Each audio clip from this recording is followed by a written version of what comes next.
നമ്മൾ തമ്മിലൊരു രൂപ സാദൃശ്യം ഉണ്ടാവും, കാര്യങ്ങളൊക്കെ ഉണ്ടാവും നിങ്ങൾ ചെയ്യുന്നത്. സൈനുദ്ദീനും ഇഷ്ടമാണ്, എനിക്കും ഇഷ്ടമാണ്. പക്ഷേ ഈ ഒരു ഭാഷയുടെ കാര്യത്തിൽ പിന്നെ ഇദ്ദേഹം ഇത് പറഞ്ഞിട്ട് പടം കണ്ടപ്പോൾ എനിക്ക് ഒരു വല്ലാത്ത ഇത് തോന്നി. എപ്പോഴും ഷോയ്ക്ക് പോയി ഒരു സാധനം വാങ്ങിക്കണമെന്നില്ല, വേറൊരാൾക്ക് കൊടുക്കണമെന്നില്ല. സൈനുദ്ദീൻ എന്തോ എന്നെ വലിയ ഇഷ്ടമായിരുന്നു, എനിക്കും അതൊരു ഭയങ്കര ഇഷ്ടമായിരുന്നു സംഭവം. ഇവൻ ഭയങ്കര എക്സൈറ്റഡ് ആയിട്ട് സൈനുദ്ദീനോട് വന്നിട്ട് പറയണം. സൈനുദ്ദീനും സിദ്ദീഖ് ആരൊക്കെയോ ഉണ്ട് അവിടെ വന്നിട്ട് പറഞ്ഞു, എനിക്ക് ഈ പടത്തിലോട് എങ്ങനെയെങ്കിലും രക്ഷപ്പെടണം. സൈനുദ്ദീനോടാ പറഞ്ഞത്, നല്ല മോനോടാ പറഞ്ഞത്. സൈനുദ്ദീൻ നിനക്ക് രക്ഷപ്പെടണമല്ലേ, രക്ഷപ്പെടണമെങ്കിൽ ഇപ്പം പെട്ടോ കഴിഞ്ഞാൽ പിന്നെ തീർന്നു. രക്ഷപ്പെടണമെങ്കിൽ ഇതാണ് സമയം, രക്ഷപ്പെട്ടോളാം, ഇത് കഴിഞ്ഞിട്ട് രക്ഷപ്പെടാൻ പറ്റില്ല.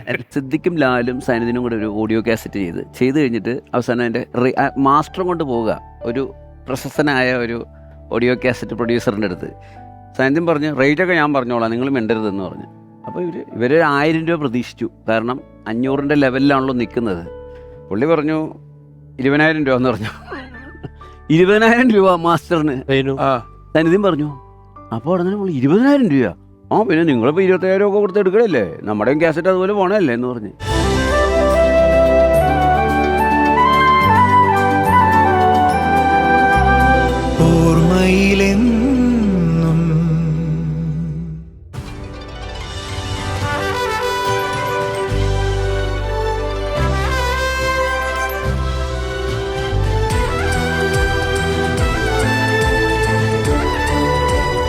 ഓരോ മിമിക്രി കലാകാരന്മാരും ഒരു ജുബയ്ക്കുള്ളിൽ കയറി സ്റ്റാൻഡ് മൈക്കിന് മുന്നിൽ നിന്ന് അവനവന്റെ അനുകരണ കളരി അഭ്യാസങ്ങൾ പുറത്തെടുക്കാൻ കൊതിച്ച് 80കളുടെ തുടക്കകാലം.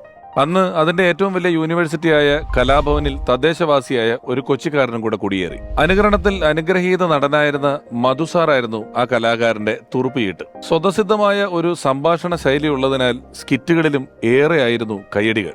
മിമിക്സ് പരേഡിൽ നിന്നും മോളിവുഡിലേക്കുള്ള ഡബിൾ പ്രൊമോഷനുകൾ നിർബാധം ആരംഭിച്ച അക്കാലത്ത് ഈ മിമിക്രിക്കാരന്റെ അരങ്ങേറ്റം പക്ഷേ ചിരിച്ചിത്രത്തിലൂടെ ആയിരുന്നില്ല.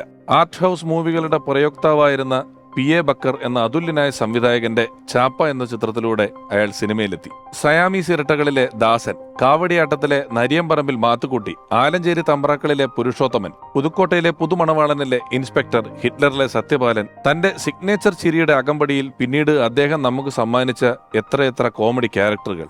അഭിനയ ജീവിതം ഏറെ ഹ്രസ്വമായിരുന്നെങ്കിലും ഓർത്തോർത്ത് ചിരിക്കാൻ ഒട്ടേറെ നർമ്മ നിമിഷങ്ങൾ സമ്മാനിച്ച നിഷ്കളങ്ക ഹാസ്യത്തിന്റെ ബ്രാൻഡ് അംബാസിഡർ. ഓർമ്മയിലെന്നും സൈനുദ്ദീൻ. ഹിറ്റ്ലർ മാധവൻകുട്ടിയുടെ വീടേതാണെന്ന്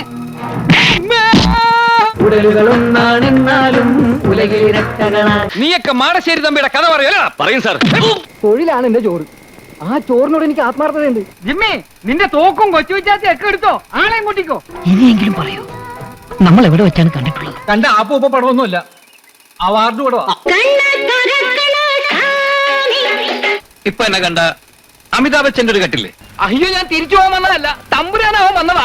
പിന്നെ ഈ വഴിക്ക് എന്റെ പണം ചെലവായിട്ടുണ്ട്. എന്റെ മകളുടെ ജാതകം ജോലിച്ചരല്ലേ എഴുതിയത്, ആ ജാതകം കൊച്ചുകൃഷ്ണൻ നന്നായി ചേരുമെന്ന് പറയണം. അപ്പൊ പ്രധാനമായി എന്ത് ചെയ്യണമെന്ന് വെച്ചാ പെണ്ണുങ്ങൾ നോക്കാൻ പാടില്ല. ഷേർഷ ആരാണെന്ന് അറിയണമെന്നുണ്ടെങ്കിൽ ഈ തലയോട്ടികളോട് ചോദിച്ചാൽ മതി. You just remember that.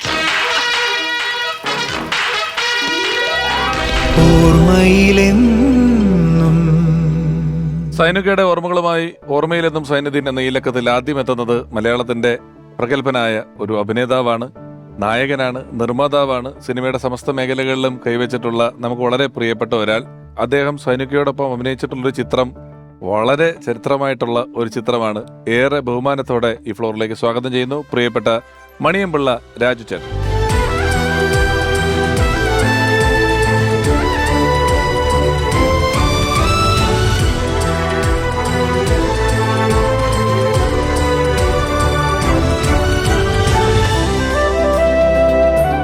Thank you രാജേട്ടാ വന്നതില്.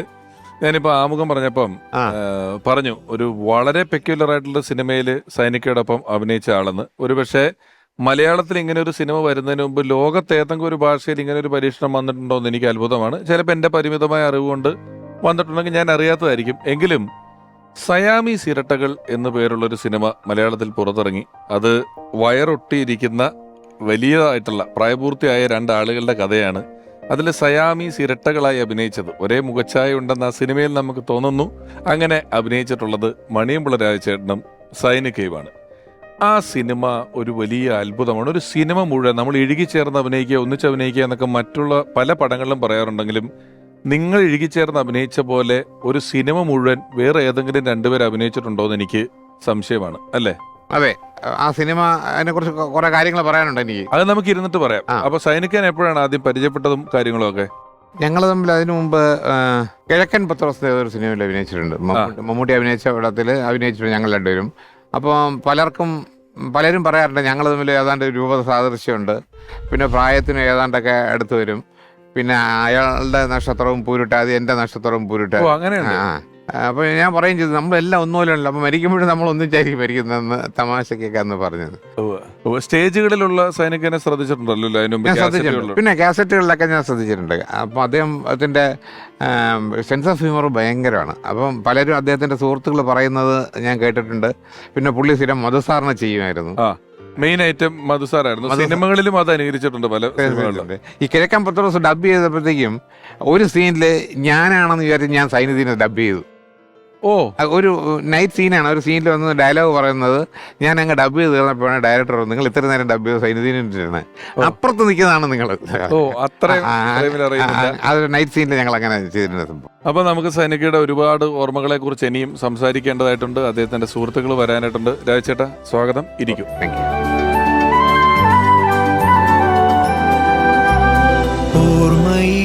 ഈ രൂപസാദൃശ്യം പറഞ്ഞാൽ തോന്നും, എന്നാൽ നിങ്ങൾ കൊണ്ട് ശൈലി കൊണ്ടോ തനി കൊച്ചി ഭാഷയാണ് സൈനികയുടേത്. രാജേട്ടന് തിരുവനന്തപുരത്തിന്റെ ഒരു ഈണവും താളവും ഒക്കെയാണ് ഉള്ളത്. എങ്കിലും ഈ രൂപസാദൃശ്യവും കാര്യങ്ങളൊക്കെ വെച്ച് ഒരു വലിയ പരീക്ഷണമല്ലേ അന്ന് സയാമീസ് ഇരട്ടകൾ എന്ന് പറയുന്ന? തീർച്ചയായിട്ടും ഇസ്മയിൽ എന്നുള്ള ഡയറക്ടർ ചെയ്തത് ഭയങ്കര പരീക്ഷണം തന്നെയാണ് സംഭവം. പിന്നെ അത് ചിത്രീകരിക്കുന്നതിൻ്റെ ബുദ്ധിമുട്ടുകൾ അതിനേക്കാളും ബുദ്ധിമുട്ടുള്ളായിരുന്നു. ഉദാഹരണം, ഞങ്ങളുടെ രണ്ടുപേരുടെയും ഈ ഷർട്ട് ഇട്ടുള്ള സീനിൻ്റെ അകത്ത് മറ്റേ വെൽക്രോ വെച്ചിട്ടുള്ള ടേപ്പ് ചുറ്റിയിരുന്നു. രണ്ട് എൻ്റെ വയറിൻ്റെയും പുള്ളിയുടെ വയറിൻ്റെയും നമ്മുടെ മോളിലെടുത്തു. ആ മോളിലെടുത്ത് പട്ടണം രക്ഷിതായിരുന്നു അദ്ദേഹം. അല്ല ആ പടത്തിൻ്റെ മേക്കപ്പ് മാനെങ്കിലും ഒരു സ്പെഷ്യൽ എഫക്റ്റ് എന്നുള്ള രീതിയിൽ പുള്ളി വന്നിട്ട് അത് രണ്ടും എടുത്തിട്ട് അതിനെ ഒന്നിച്ച് തച്ച് അത് നമ്മുടെ ദേഹത്ത് വെച്ച് ഒട്ടിച്ച് വെച്ചിട്ടുണ്ടായിരുന്നു. അപ്പോൾ നമ്മളെ ഇരിക്കാനൊക്കെ ബുദ്ധിമുട്ടാണ്. അപ്പം ഞങ്ങൾ രണ്ടും ഇങ്ങനെ കാലകറ്റി നിൽക്കുമ്പോൾ അടിയിൽ കൂടെ ഒരു ബെഞ്ച് ഇങ്ങനെ നീക്കിയിട്ടിരുന്നു, കൊച്ച് ഒരടി വീതിയുള്ള ബെഞ്ച്, അതിലാണ് ഇരിക്കുന്നത്. അപ്പോൾ ഇതിനകത്ത് കുറേ സാക്രിഫൈസിങ് സംഭവങ്ങൾ അങ്ങോട്ടും ഇങ്ങോട്ടും ഉണ്ടാകും. ഒരു ആക്ടർ എന്നുള്ള നിലയിൽ അത് ഉണ്ടായിട്ടുണ്ട്. ഉദാഹരണം, സൈനുദ്ദീൻ മുറുക്കും അല്ലെങ്കിൽ സ്മോക്ക് ചെയ്യുമായിരുന്നു, അല്ലെങ്കിൽ എൻ്റെ ഒരു വേർപ്പ് സൈനുദ്ദീൻ ഇഷ്ടപ്പെടില്ലായിരിക്കും, അല്ലെങ്കിൽ സൈനുദ്ദീൻ്റെ വേർപ്പ് ഇഷ്ടപ്പെടില്ലായിരുന്നു. പക്ഷേ ഇത്രയും ദിവസം ഞങ്ങൾ ഷൂട്ട് ചെയ്തുകൊണ്ടിരിക്കുമ്പോൾ ഞങ്ങൾ തമ്മിൽ തമാശ പറയും, ഞങ്ങളുടെ സുഹൃത്ത് ബന്ധം കൂടുതൽ വർദ്ധിക്കുകയും ചെയ്തു സംഭവം. അല്ല, ശരിയാണ് ഈ പറഞ്ഞ പോലെ നമ്മൾ വയറ് തമ്മിൽ ഒട്ടിച്ചാൽ അത് മാത്രമല്ല, നിങ്ങൾക്ക് ഏറ്റവും കൂടുതൽ അടുത്തുനിന്ന് മുഖം തമ്മി കണ്ടോണ്ടിരിക്കണ്ടേ? അതാണ് പരസ്പരം മുഖം എത്ര ദിവസം ഇത്ര അടുത്ത് നിങ്ങളുടെ മുഖം കണ്ടോണ്ടിരുന്നാലാണ് നിങ്ങൾക്ക് അത് മാത്രമല്ല, നമ്മൾ ഈ ഇങ്ങനെയുള്ള പടങ്ങളൊക്കെ ഹോളിവുഡിൽ അങ്ങനെയുള്ളതൊക്കെ ഇങ്ങനെയുള്ള സംഭവങ്ങളൊക്കെ ഫ്ലോറിനകത്ത് ഷൂട്ട് ചെയ്യണം. അപ്പോൾ ഇത് നമ്മൾ റിയൽ ലൊക്കേഷനിൽ എറണാകുളത്ത് ഓരോ ലൊക്കേഷൻ പോകുമ്പം ആൾക്കാരുടെ പരിഹാസം ഭയങ്കരമായിരുന്നു. ഇവനെയൊക്കെ വേറെ ജോലി നാണം കൊല്ലില്ലാതെ എന്ന് വെച്ചാൽ നമ്മൾ ഓരോ ആൾക്കാർ പരിഹസിക്കുകയായിരുന്നു. അതെ. അപ്പോൾ ഞാൻ ചിലരുടെതൊക്കെ പറഞ്ഞു വേറെ പിഴപ്പാണ് ഇത്, നമ്മുടെ തൊഴിലാണ്, അതുകൊണ്ട് അങ്ങനെ രണ്ടുപേർക്ക് ഒരു വയറേ ഉള്ളൂ, അതിന്റെ പിഴപ്പാണ്. പക്ഷേ ഈ സിനിമയെക്കുറിച്ച് അത്ഭുതകരമായ കമൻറ്റ് പറഞ്ഞത് സുകുമാർ അഴീക്കോടാണ്. വിളിച്ച് പറഞ്ഞു കൊടുത്തത് സത്യനന്ദിക്കാണ്ടിടത്താണ് പറഞ്ഞു കൊടുത്തത്. പുള്ളി പറഞ്ഞു എനിക്ക് സയാമീസ് അങ്ങനെ ഈ പടമൊക്കെ പോയി കണ്ടല്ലോ എന്ന് ആലോചിക്കുക, അല്ലെങ്കിൽ വലിയ അങ്ങനത്തെ ഒരാളല്ല. അദ്ദേഹം പറഞ്ഞത് സയാമീസ് ഇരട്ടകൾ രണ്ടുപേരും ഒട്ടി നിൽക്കുന്നത്, പ്രസവിച്ചു വന്ന് ഒട്ടിയിരിക്കുന്നത് രണ്ടുപേര്. അച്ഛൻ നാരായണൻ നായർ കോഴിക്കോട് ഭാഷ, അമ്മ മീന ഗണേഷ് ഷൊർണൂർ ഭാഷ. ഈ സയാമീസ് ഇരട്ടകളാണെങ്കിൽ ഒന്ന് പക്ക തിരുവനന്തപുരം, ഒന്ന് പക്ക മട്ടാഞ്ചേരി. ഇങ്ങനത്തെ ഒരു അത്ഭുത കുടുംബം ഞാൻ കണ്ടിട്ടില്ല എന്നറിഞ്ഞ് പുള്ളി. പിന്നെയാണ് ഞാൻ ആലോചിച്ചത്, ശരിയാ, ഞങ്ങൾ രണ്ടുപേരുടെയും ഭാഷയെങ്കിലും ഒന്ന് ആരെങ്കിലും ഒന്ന് കറക്റ്റ് ചെയ്ത് ഞങ്ങൾ എങ്ങനെയോ അത് കൈവിട്ട് പോയ സംഭവമാണ്. അദ്ദേഹം പറഞ്ഞ സത്യമുണ്ട്, ഈ 5 പേരും 5 ഭാഷത്തെ. പക്ഷേ അന്നത്തെ കാലത്ത് ഏറ്റവും ലോ ബഡ്ജറ്റിൽ തികഞ്ഞ ദാരിദ്ര്യത്തിനകത്ത് നിന്നാണ് ആ പടം എടുത്തത്. അപ്പോൾ അതിൻ്റെതായ കുറവുകളും ആ പടത്തിനുണ്ടായിട്ടുണ്ട്. അല്ലെ, മണിയമ്പിള്ള രാജേട്ടൻ അന്ന് ആ പടത്തിലേക്ക് വരുന്നൊരു സാഹചര്യത്തിൽ മണിയമ്പിള്ള രാജേട്ടൻ ഏതാണ്ട് 80കളുടെ തുടക്കം തൊട്ട് അതിന് മുമ്പോട്ട് സിനിമയിലുണ്ട്, ഒരുപാട് സിനിമകൾ ചെയ്തിട്ടുണ്ട്. ഇത് വരുന്നതിന് മുമ്പ് തന്നെ മണിയമ്പിള്ള രാജേട്ടൻ നിർമ്മാതാവാണ്, വളരെ എസ്റ്റാബ്ലിഷ് ആയിട്ടുള്ള ഒരു ആക്ടറാണ്. സൈനിക ആ സമയത്ത് മിമിക്രിയിൽ വളരെ സ്റ്റാറാണ്, മിമിക്രിയിൽ നിന്ന് വന്ന് തുടങ്ങിയിട്ടുള്ളതാണ്. എന്നാൽ ഈ സമയത്ത് ഇങ്ങനൊരു പടം വരുമ്പോൾ ഇതിൽ വലിയ പ്രാധാന്യം 2 പേർക്കും ഉണ്ട്. അതെ, മണിയമ്പിള്ള ചേട്ടൻ കുറച്ചുകൂടെ സിനിമയിൽ വേണമെങ്കിൽ സീനിയറാണ്. ആ സമയത്ത് സൈനുക്ക സിനിമയിൽ ജൂനിയറാണ്. ആ. അപ്പൊ അങ്ങനെ ഒരു കൺസേൺ രാജേട്ടന് തോന്നിയിട്ടുണ്ടോ? എനിക്ക് തോന്നിയിട്ടില്ല. എനിക്ക് ഇവരെല്ലാം പറഞ്ഞു നമ്മൾ തമ്മിലൊരു രൂപ സാദൃശ്യം ഉണ്ടാവും, കാര്യങ്ങളൊക്കെ ഉണ്ടാവും, നിങ്ങൾ ചെയ്യണം. സൈൻസിനും ഇഷ്ടമാണ്, എനിക്കും ഇഷ്ടമാണ്. പക്ഷേ ഈ ഒരു ഭാഷയുടെ കാര്യത്തിൽ പിന്നെ ഇദ്ദേഹം ഇത് പറഞ്ഞിട്ട് പടം കണ്ടപ്പോൾ എനിക്ക് ഒരു വല്ലാത്ത ഇത് തോന്നി, ഒരു മിസ്റ്റേക്ക് ആയിട്ട് പറഞ്ഞു കഴിഞ്ഞിട്ട്. ലൊക്കേഷനിലും നിങ്ങൾ ഈ പറഞ്ഞ എത്ര ദിവസം ഉണ്ടായിരുന്നു ഈ അനുഭവിക്കൽ, ഇങ്ങനെ ഈ ബെഞ്ച് വെച്ച് തരലും ഇരിക്കലും കാര്യങ്ങളും ഒക്കെ? ഒരു 35 ദിവസത്തോളം ഉണ്ടായിട്ടുണ്ട്. ഓ, അത്രയും ദിവസം ഉണ്ടായിട്ടുണ്ട്. അത്ര ഒരു പക്ഷേ രാജേട്ടൻ വേറെ ഏതെങ്കിലും സിനിമയ്ക്ക് വേണ്ടി ബുദ്ധിമുട്ടുണ്ടോ എന്ന് ചോദിച്ചാൽ ഉണ്ടാവും. അല്ല, എല്ലാ സിനിമകളും നമ്മൾ കഷ്ടപ്പെട്ട് ചെയ്ത് നമ്മൾ അതിനകത്ത് എൻജോയും ചെയ്യും. ഇതിനകത്ത് നമ്മൾ വലിയ എൻജോയ് ചെയ്തു. പക്ഷെ എന്നാലും ആ പടം ചിലരെങ്കിലും കാണുകയും ചിലരെല്ലാം അഭിപ്രായം പറയുകയൊക്കെ ചെയ്തു. പിന്നെ സൈനദീന് ഞാനും സുഹൃത്തുക്കളാണ് ഇതിനു മുമ്പ് തന്നെ. ഞാൻ ഒരു പ്രാവശ്യം എന്തോ ദുബായിൽ അവിടെ പോയിട്ട് വന്നപ്പോഴത്തേക്ക് എന്തോന്നും ഒരു സാധനം സൈനദീന് കൊണ്ടുവന്നൊരു ഗിഫ്റ്റ് കൊടുത്തു. പക്ഷെ അതിൻ്റെ റിവഞ്ച് എന്നോണം സൈനദീന് എപ്പോൾ പ്രോഗ്രാമിന് പോലും വെളി വരുമ്പോഴത്തേക്കും എനിക്ക് എന്തെങ്കിലും കൊണ്ടുവരും കേട്ടോ. ഓ, ആ റിവഞ്ച് പുള്ളി ചെയ്ത് കളഞ്ഞ്. എനിക്ക് ഒരു പ്രാവശ്യം ചെയ്യാൻ പറ്റുള്ളൂ, പക്ഷേ പുള്ളിക്ക് പല പ്രാവശ്യം ചെയ്യാൻ പറ്റി. അവർ സ്റ്റേജ് ഷോയ്ക്ക് പോകുന്ന കാരണം എപ്പോഴും ദുബായിക്ക് പോവാം. എപ്പോഴും ഷോയ്ക്ക് പോയി ഒരു സാധനം വാങ്ങിക്കണമെന്നില്ല, വേറൊരാൾക്ക് കൊടുക്കണമെന്നില്ല. സൈനദീൻ എന്തോ എന്നെ വലിയ ഇഷ്ടമായിരുന്നു. എനിക്കും അതൊരു ഭയങ്കര ഇഷ്ടമായിരുന്നു സംഭവം. അപ്പൊ രാജേട്ടാ, ഞാൻ ഇനി സാധാരണ ഇവിടെ ഓരോ അതിഥികളൊക്കെ ആയിട്ടാണ് വരലും പോലും ഒക്കെ. ഓക്കെ. പക്ഷേ ഇനിയൊരു 3 പേരെ ഞാൻ ക്ഷണിക്കുകയാണ് ഇങ്ങോട്ടേക്ക്. അതില് സിനിമ സംവിധാനം ചെയ്ത ആളുണ്ട്, ഇപ്പോഴും സ്റ്റേജിൽ സജീവമായിട്ടുള്ള ആളുണ്ട്, സിനിമയിൽ അഭിനയിക്കുക എന്ന് പറയുന്ന ഒരുപാട് സിനിമകൾ അഭിനയിച്ചിട്ടുള്ള ആളുണ്ട്. ഇവരുടെ എല്ലാം പൊതുവായ ഒരു കാര്യം, ഇവർ 3 പേരും സൈനികയുടെ വലിയ സുഹൃത്തുക്കളാണ്. സൈനികയോടൊപ്പം വേദികളിൽ നിന്നിട്ടുള്ളവരാണ്. ഒരുപാട് വേദികളിൽ പ്രോഗ്രാമുകൾ ചെയ്തിട്ടുള്ളതാണ്. ഒന്നിച്ച് ഒരുപാട് ദൂരം യാത്ര ചെയ്തിട്ടുള്ളവരാണ്. അപ്പോൾ ഇവർ 3 പേരും ഒന്നിച്ചുള്ള ഒരു കാലഘട്ടത്തിലെ കഥകൾ എല്ലാവർക്കും അങ്ങോട്ടും ഇങ്ങോട്ടും അറിയാവുന്ന കഥകളാണ്. സൈനികയുടെ ജീവിതത്തിലെ പല സന്ദർഭങ്ങളിൽ ഇവർ 3 പേരും പൊതു കഥാപാത്രങ്ങളാണ്. അവരെ 3 പേരെ ഞാൻ ഏറെ ബഹുമാനത്തോടെ സ്നേഹത്തോടെ, പ്രത്യേകിച്ച് ഇവർ തെളിച്ച വഴിയിലൂടെ നടന്നാണ്, മിമിക്രിയിലൂടെ നടന്നിട്ടാണ് ഞാൻ ഉൾപ്പെടുന്ന ഒരു വലിയ സംഘം കലാകാരന്മാർ പിന്നീട് ഉപജീവനം കണ്ടെത്തിയതും വന്നതുമെല്ലാം. ആദ്യമായി കേരളത്തിൽ മിമിക്രി എന്ന പേരിൽ 4 പേര് നിരന്നു നിന്ന ആ കാലം മുതൽ ഇപ്പോൾ വരെ വളരെ സജീവമായി നിൽക്കുന്ന 3 ആളുകൾ. ഏറെ ബഹുമാനത്തോടു കൂടി ഈ ഫ്ലോറിലേക്ക് 3 പേരെ ഞാൻ സ്വാഗതം ചെയ്യുന്നു. വളരെ പ്രിയപ്പെട്ട കലാഭവൻ അൻസാറുക്ക, കലാഭവൻ റഹ്മാനുക്ക, ശ്രീ KS പ്രസാദേട്ടൻ.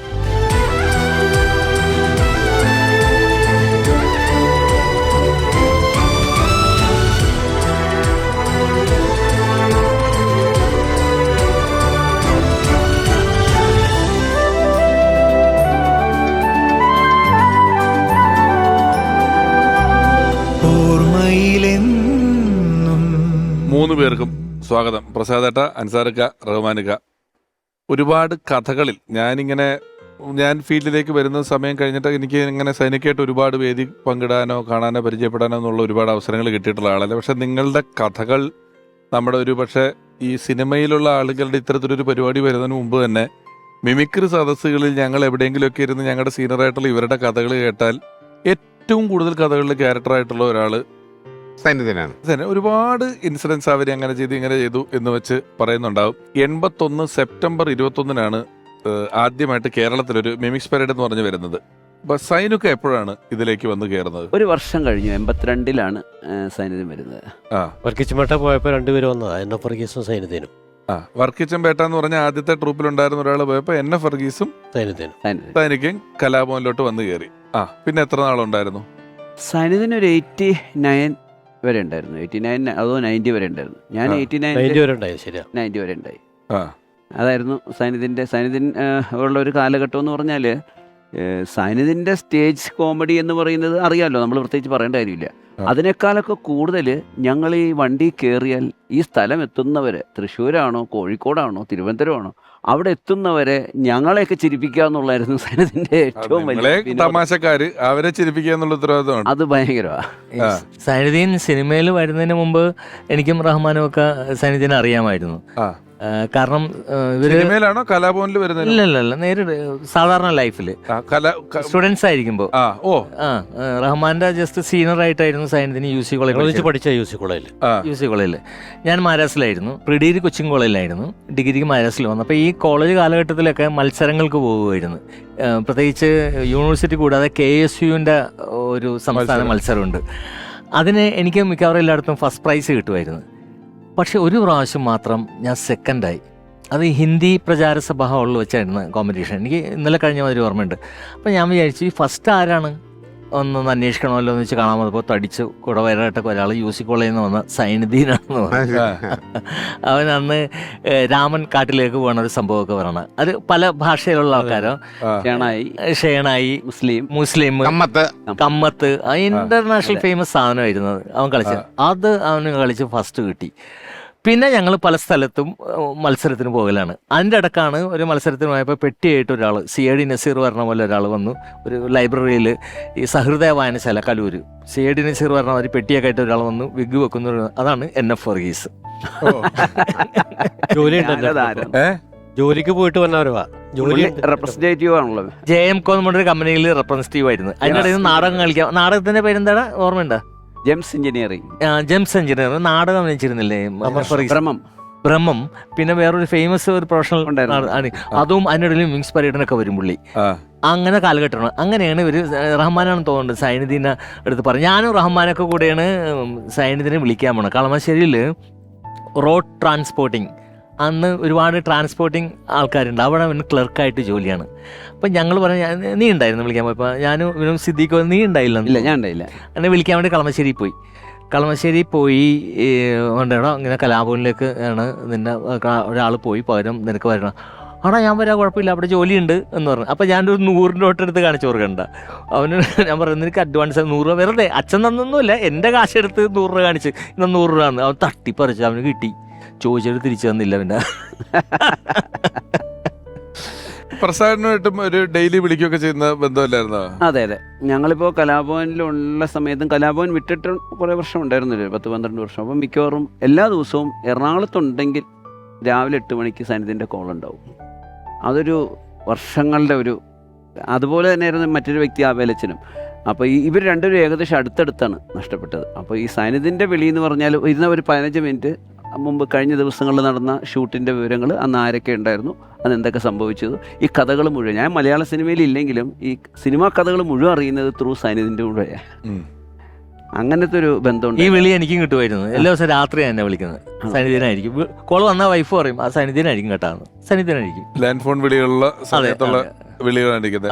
അദ്ദേഹത്തിന്റെ പേരിലൊരു കാസറ്റ് ഇറങ്ങി ആരൊക്കെയാണ്, സൈനുദ്ദീൻസ് കോമഡി എന്ന് പറഞ്ഞൊരു വീഡിയോ കാസറ്റ് ഇറക്കി വീട്ടെടുക്കുക എന്ന് പറയുന്നത് വലിയ കാര്യമല്ലേ? അതെ. സൈനുദ്ദീൻ ഈ UC കോളേജിൽ പഠിച്ചുകൊണ്ടിരിക്കുമ്പോൾ ഒരു സംഭവം എന്ന് വെച്ചാൽ കോമഡിയൻ ആണല്ലോ പുള്ളി. പുള്ളി ഇല്ലാത്തൊരു നാടകം അവതരിപ്പിച്ച് ഇന്റർ കോളേജിൽ പോയിട്ട് ഫസ്റ്റ് പ്രൈസ് കിട്ടി. അതിലെ നായകനായിരുന്നു ബെസ്റ്റ് ആക്ടർ. അത് കഴിഞ്ഞിട്ട് അടുത്തൊരു സ്ഥലത്ത് ഇന്റർ കോളേജ് മത്സരത്തിന് പോയപ്പം ആ നായകനന്ന് ഇല്ല, പനിയെന്നുമായിരുന്നു. അപ്പോൾ ആ നായകൻ്റെ റോള് സൈനുദ്ദീൻ ചെയ്തു. അപ്പോൾ അവിടെ ചെന്നപ്പോൾ ബെസ്റ്റ് കൊമേഡിയൻ കിട്ടി. നടന്ന സംഭവം.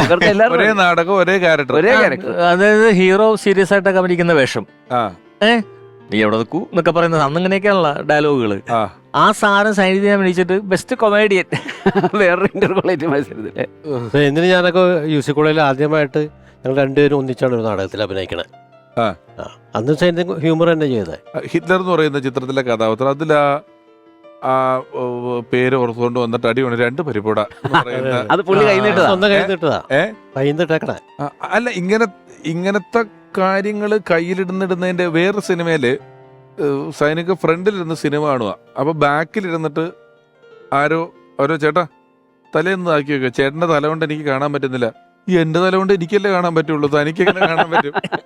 എനിക്കൊണ്ട് സൈനു ജീവിതത്തിൽ പറഞ്ഞിരിക്കുന്ന തമാശകളൊക്കെ അതിന്റെ ഒന്നും ഒരു അംശം സിനിമയിൽ ചെയ്തിട്ടില്ല. അതെ. അവനിപ്പോ ജീവിതത്തിൽ വെറുതെ നടക്കുമ്പോ ഒക്കെ തമാശകളാ പറയണ പുള്ളി.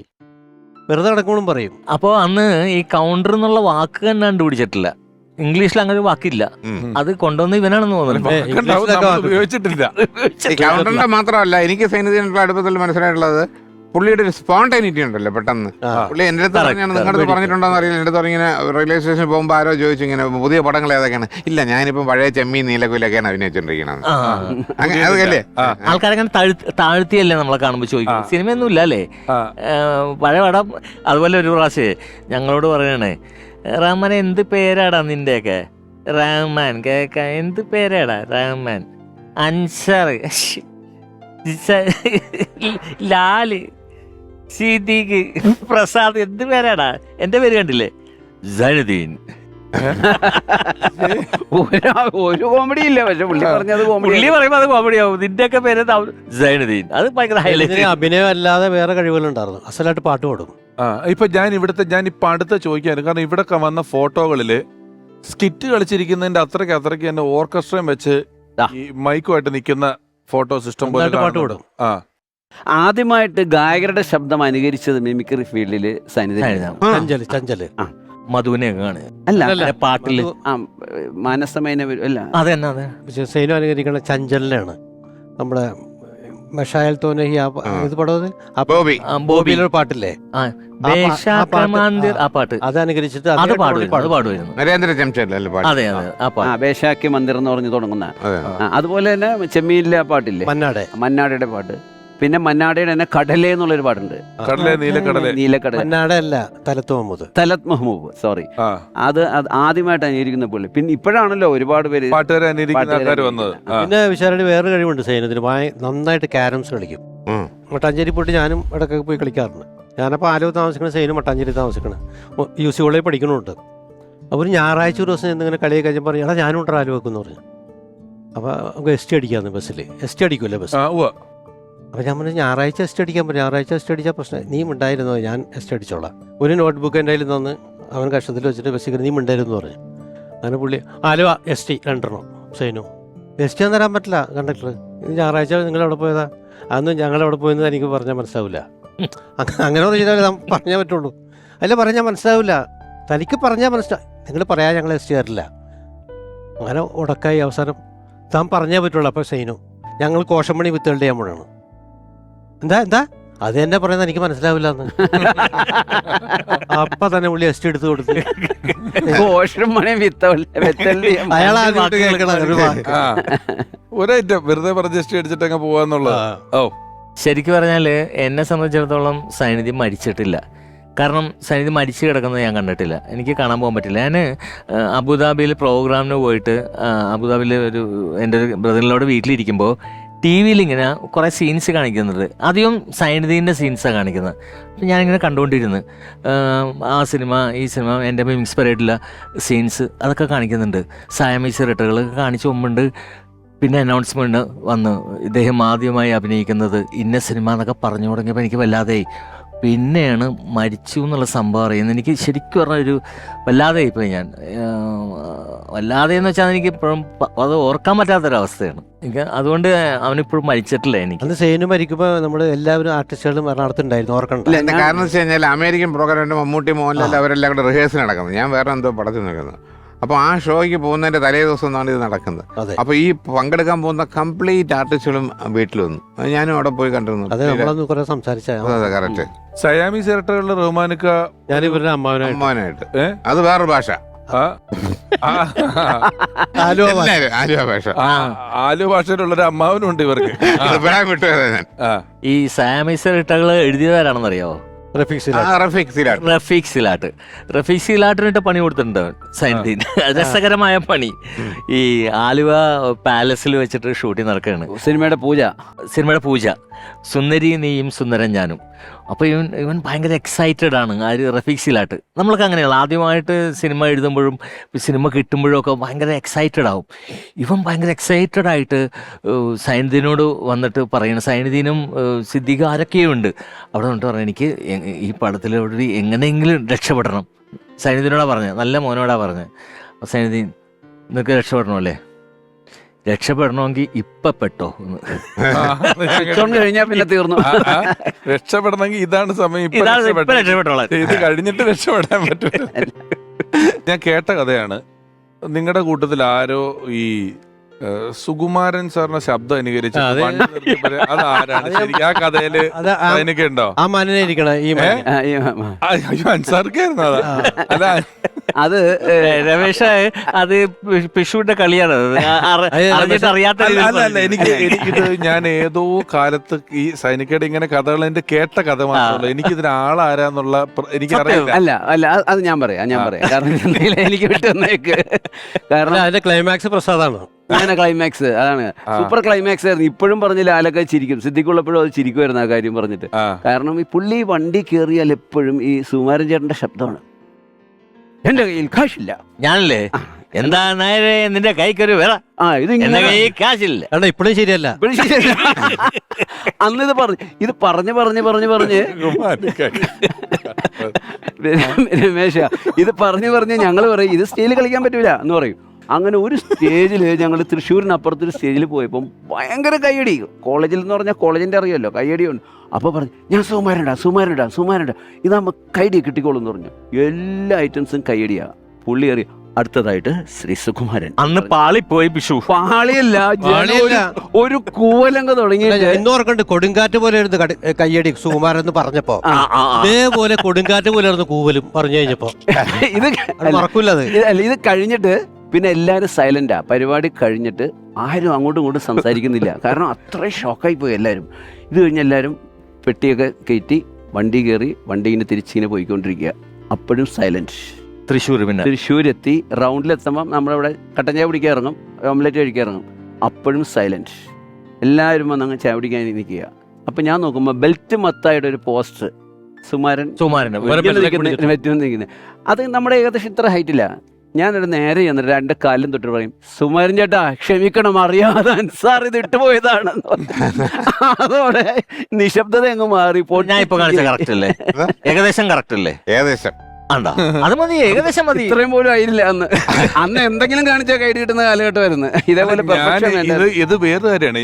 ഞാൻ ഇടയ്ക്ക് ഒരു 99 കഥയും ഞാൻ തന്നെ പറയും. ഇടയ്ക്ക് ഒരു കഥ ഞാൻ സൈനികയുടെ ഒരു കഥ ഒരിടത്ത് പറഞ്ഞു.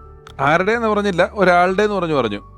അയ്യോ അന്ന് എത്ര പേരാന്നറിയാം. ഇത് സൈനുദ്ദീൻ പറഞ്ഞ കോമഡിയാണ് നീ പറഞ്ഞത്, സൈനുദ്ദീൻ പറഞ്ഞ കോമഡിയാണ്. ഏത് മറ്റേ സൈനിക പറഞ്ഞതെന്ന് പറഞ്ഞാല് മറ്റേ വയറ് പിരിച്ച് ലൈറ്റ് കത്തിക്കുന്ന മരിച്ചു കിടക്കണ ആള്.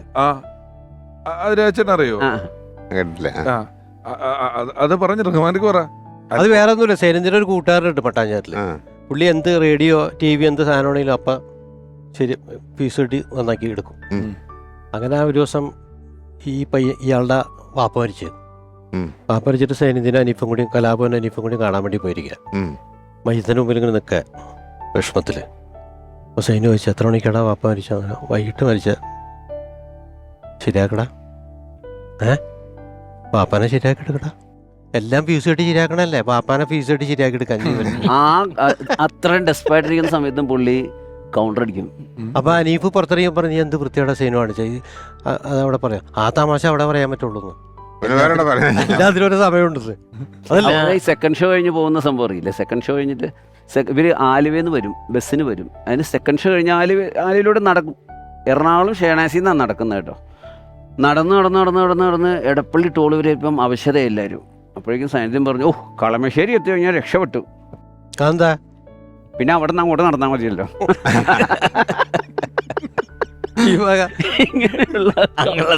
എൻ്റെ അടുത്ത് ഒരു ദിവസം പറയും പാമ്പിനെ എനിക്ക് ഭയങ്കര ദേഷ്യം എന്ന് പറഞ്ഞു. പാമ്പിനെ ദേഷ്യം? ഞാൻ കണ്ടാൽ മാറി പോകുള്ളൂ. പ്രേതത്തിന് നമുക്കൊക്കെ പേടിയല്ലേ. അവൻ അത് പറയില്ല. അവൻ പറയാം എനിക്ക് പ്രേതത്തിന് ഇഷ്ടമല്ലടാ, ഞാൻ അങ്ങോട്ട് പോവില്ല. ഇനി സൈനിക എന്ന അതുല്യ പ്രതിഭയുടെ ഓർമ്മകളുമായി നമ്മളോടൊപ്പം എത്തുന്നു. ഒരുപാട് കാസറ്റുകൾ നമുക്ക് വേണ്ടി ഒരുക്കിയിട്ടുള്ള സിനിമകൾ സംവിധാനം ചെയ്ത നമ്മുടെ എല്ലാം വളരെ പ്രിയപ്പെട്ട നാദിർഷിക്ക. സൈനികയെ ഞാൻ ആദ്യമായിട്ട് കാണുന്നത് കലാഭവനിൽ. ഞാൻ സ്കൂളിൽ 6ാം ക്ലാസ് പഠിക്കുന്ന സമയത്ത് പാട്ട് പഠിക്കാൻ വേണ്ടി പോയിരുന്നു നടേശൻ മാഷിന്റെ ക്ലാസ്സിൽ. അപ്പോൾ എനിക്ക് തോന്നുന്നത് അന്ന് മിക്സ് പരേഡിന്റെ ഗ്രൂപ്പല്ല, ഈ ഗാനമേളയുടെ ഇന്റർവെല്ലിന് റഹ്മാനിക്കായും പിന്നെ സൈനിക KS പ്രസാദ് അടങ്ങിയ ഒരു സംഘം അവരുടെ റിഹേഴ്സൽ ഞാൻ ജനലിൽ കൂടി ഇങ്ങനെ ഒഴിഞ്ഞു നോക്കി ഇന്ന് കണ്ട് ഉള്ളൊരു ശീലമുണ്ട്. അന്ന് ദൂരെ നിന്ന് കണ്ടു. പിന്നീട് ദൂരദർശന്റെ പരിപാടിക്ക് KS പ്രസാദ്, സൈനുദ്ദീൻ, അബി, ഞങ്ങൾ 4 പേരടങ്ങുന്ന സംഘം ബാലേന്ദ്രൻ സാറിന്റെ കൂടെ ഒരു തിരുവോണത്തിന്റെ അന്ന് ശരിക്കും അത് ലൈവ് ടെലികാസ്റ്റിംഗ് ഉണ്ടായിരുന്നു. ആദ്യത്തെ എനിക്ക് തോന്നുന്നു മിമിക്രി ദൂരദർശൻ അത് വളരെ റീച്ച് ഉണ്ടാക്കി തന്നു. ഞങ്ങളെ പോലുള്ള കലാകാരന്മാർക്ക് ജനങ്ങളുടെ ഇടയിൽ തീർച്ചയായിട്ടും ഒരു തിരിച്ചറിവ് ജനം തിരിച്ചറിഞ്ഞ് തുടങ്ങിയത് ആ ഒരു ഷോയിലൂടെ തന്നെയാണ്. പിന്നീട് സൈനികയുടെ കൂടെ ഒരുപാട് വീഡിയോ കാസറ്റുകളിൽ KS പ്രസാദ് ഡയറക്ട് ചെയ്ത കാസറ്റുകളിൽ പങ്കെടുക്കാൻ സാധിച്ചിട്ടുണ്ട്. പിന്നെന്താ പറയാ, സൈനികയുടെ ഒരുപാട് തമാശകളുണ്ട്. എനിക്ക് തോന്നുന്നു സൈനിക ജീവിതത്തിൽ അദ്ദേഹം അദ്ദേഹത്തിന്റെ സൗഹൃദ നിമിഷങ്ങളിൽ പറഞ്ഞിരിക്കുന്ന തമാശയുടെ 7 അയലക്കത്ത് അല്ലെങ്കിൽ പകുതിയുടെ കാഭാഗം പോലും ഒരു 10% പോലും സിനിമയിലോ അല്ലെങ്കിൽ അദ്ദേഹത്തിന്റെ വീഡിയോ കാസറ്റുകളിലൂടെ അദ്ദേഹം ചെയ്തിട്ടില്ല എന്ന് തന്നെയാണ് എൻ്റെ അഭിപ്രായം. കാരണം അത്രയ്ക്കും വളരെ സ്പോണ്ടേനിയസ് ആയിട്ട് കൗണ്ടറുകൾ അടിക്കുന്ന എൻ്റെ ഉസ്താദ്. അതായത് ഇപ്പോഴും ഒരുപാട് പേര് കൗണ്ടർ അടിക്കുന്നുണ്ട്. ഇപ്പൊ എൻ്റെ മുമ്പിലിരിക്കുന്ന പിഷാരടിയും ഉൾപ്പെടെ ഒരുപാട് പേര് കൗണ്ടർ അടിക്കുന്നുണ്ടെങ്കിലും കൗണ്ടർ രാജാവ് എന്ന് ഞാനൊക്കെ വിശേഷിപ്പിക്കപ്പെടുന്നത് സൈനികായി തന്നെയാണ്.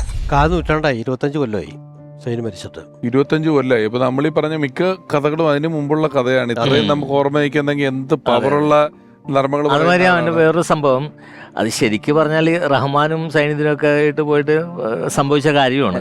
നമ്മളത് മാറ്റിമറിച്ച് ഞാനത് സിനിമയിലിട്ടു. KL795 എറണാകുളം നോർത്തിൽ.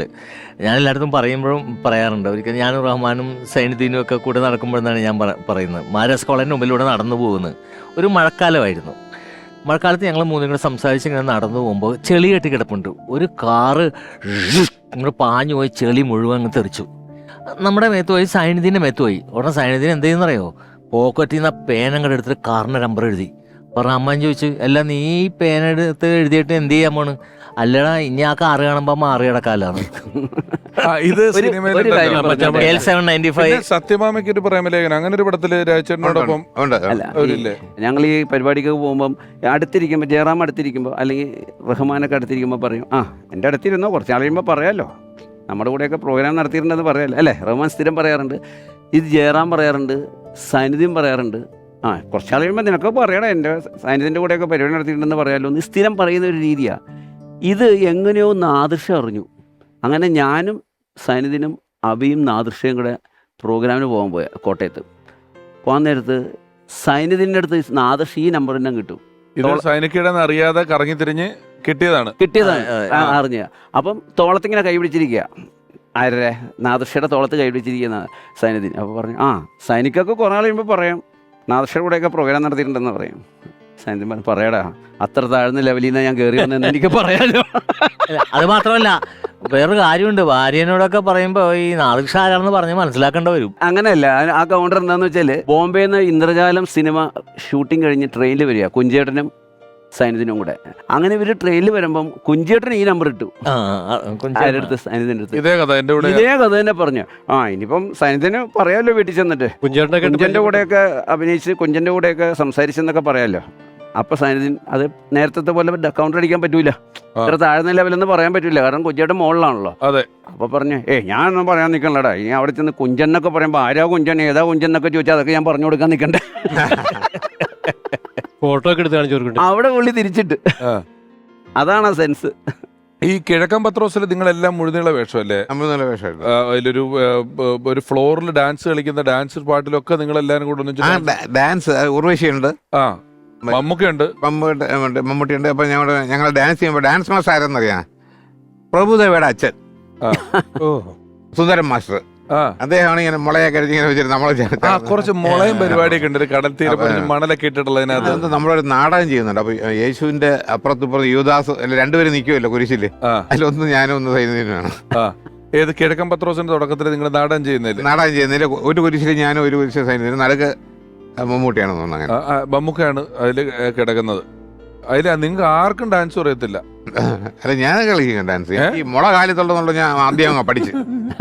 മുള കാലിൽ അടിക്കില്ലോ ഓരോ സ്റ്റെപ്പ് കഴിഞ്ഞില്ല, രണ്ട് സൈഡിൽ അങ്ങനെ ചെയ്തോണ്ടിരിക്കുകയല്ലേ. ജനാർദ്ദൻ ചേട്ടനൊക്കെ ഉണ്ടായിരുന്നു അതിനകത്ത്. ഞങ്ങള് പത്മ ജംഗ്ഷനിൽ നിന്നപ്പോഴാണ് ഒരു പ്രൊഡക്ഷൻ എക്സിക്യൂട്ടീവ് വന്നിട്ട് കോട്ടയം കുഞ്ഞച്ചൻ എന്ന് പറഞ്ഞൊരു സിനിമയിൽ അഭിനയിക്കാനായിട്ട് 10 ദിവസത്തെ ഡേറ്റ് സന്നിധിന് തരുമെന്ന് ആദ്യമായിട്ട്. അത് കഴിഞ്ഞിട്ട് ഓടി എൻ്റെ അടുത്ത് വന്ന് പറഞ്ഞു, എടാ എന്നെ സിനിമയിലേക്ക് വിളിച്ചടാ, പോയാലോ, കോട്ടയം കുഞ്ഞച്ചൻ എന്ന സിനിമയിലാണെന്നൊക്കെ പറഞ്ഞു. അപ്പോൾ അതിൻ്റെ ഷൂട്ടിങ്ങിന് ഞാനും പോയിരുന്നു കാണാനായിട്ട് തിരുവനന്തപുരത്ത്. അതാണ് ആ ഫസ്റ്റ് പുള്ളിക്ക് കിട്ടുന്ന നല്ലൊരു ബ്രേക്ക്. പടത്തിൽ അഭിനയിച്ചിട്ടുണ്ട്, ചാപ്പയിൽ അഭിനയിച്ചിട്ടുണ്ട്. അതില് ഒരു മൂപ്പനോട് മൂപ്പ ചാപ്പ തരൂ, ചാപ്പ പറഞ്ഞാൽ ടോക്കൺ എന്നുള്ള അർത്ഥമാണല്ലോ, അങ്ങനെ എന്തോ ഒരു ഡയലോഗ് ഉണ്ട്. അപ്പൊ അത് കുറെ ഞാൻ കേട്ടിട്ടുള്ളതാണ് കേട്ടോ. അപ്പൊ കുറെ ആളുകൾ ഈ ഡയലോഗ് ചോദിക്കണം, മൂപ്പ ചാപ്പ തരൂ, മൂപ്പ ചാപ്പ തരൂ, മൂപ്പ ഇങ്ങനെ ചോദിക്കണം.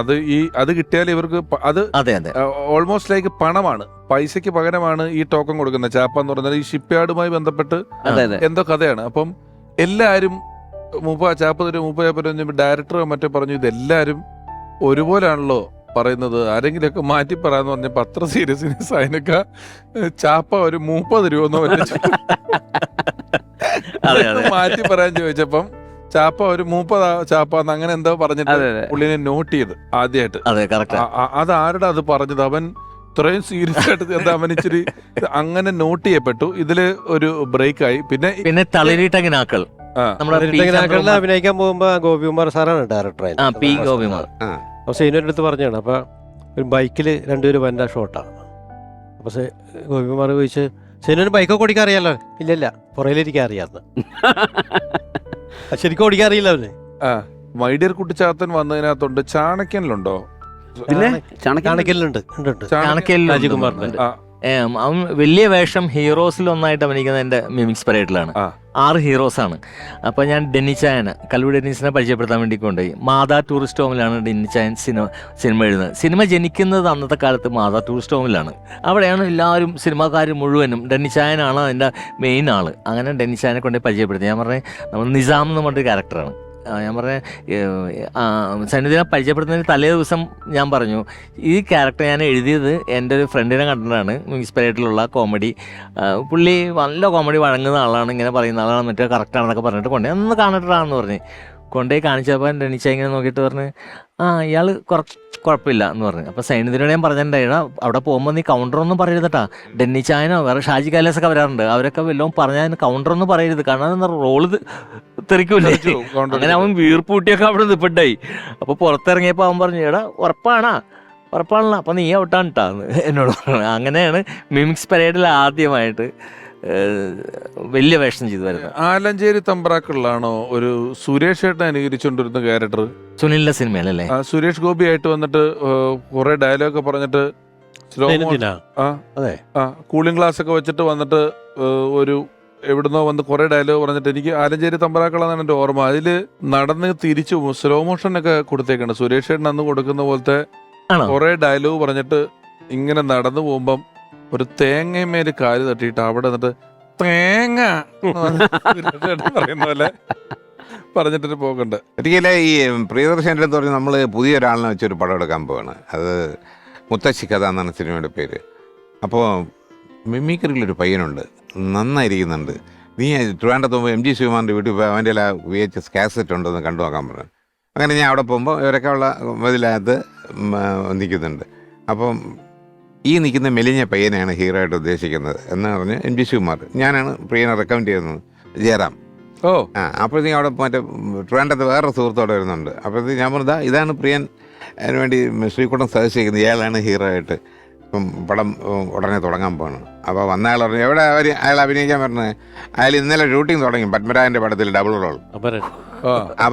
അപരൻ്റെ മൂന്നാമൊക്കെ അപരൻ. അപ്പോഴത്തേക്കും ശ്രീകുട്ടൻ പറയുകയും ചെയ്ത്, ഒരാളുടെ സമയമായെന്നുള്ളതിന്റെ തെളിവാണ് സിനിമയിൽ വരുന്നത്. ഒരാൾ വിളിക്കുന്ന അതിനിടയ്ക്ക് ഏതാ മുത്തശ്ശി കഥയിൽ അഭിനയിച്ചത് വിനീത്, ഗണേഷ് കുമാർ, നിരോഷ, അതായത് രാധികയുടെ അനിയത്തി, അവരൊക്കെയാണ് ചെയ്തത്.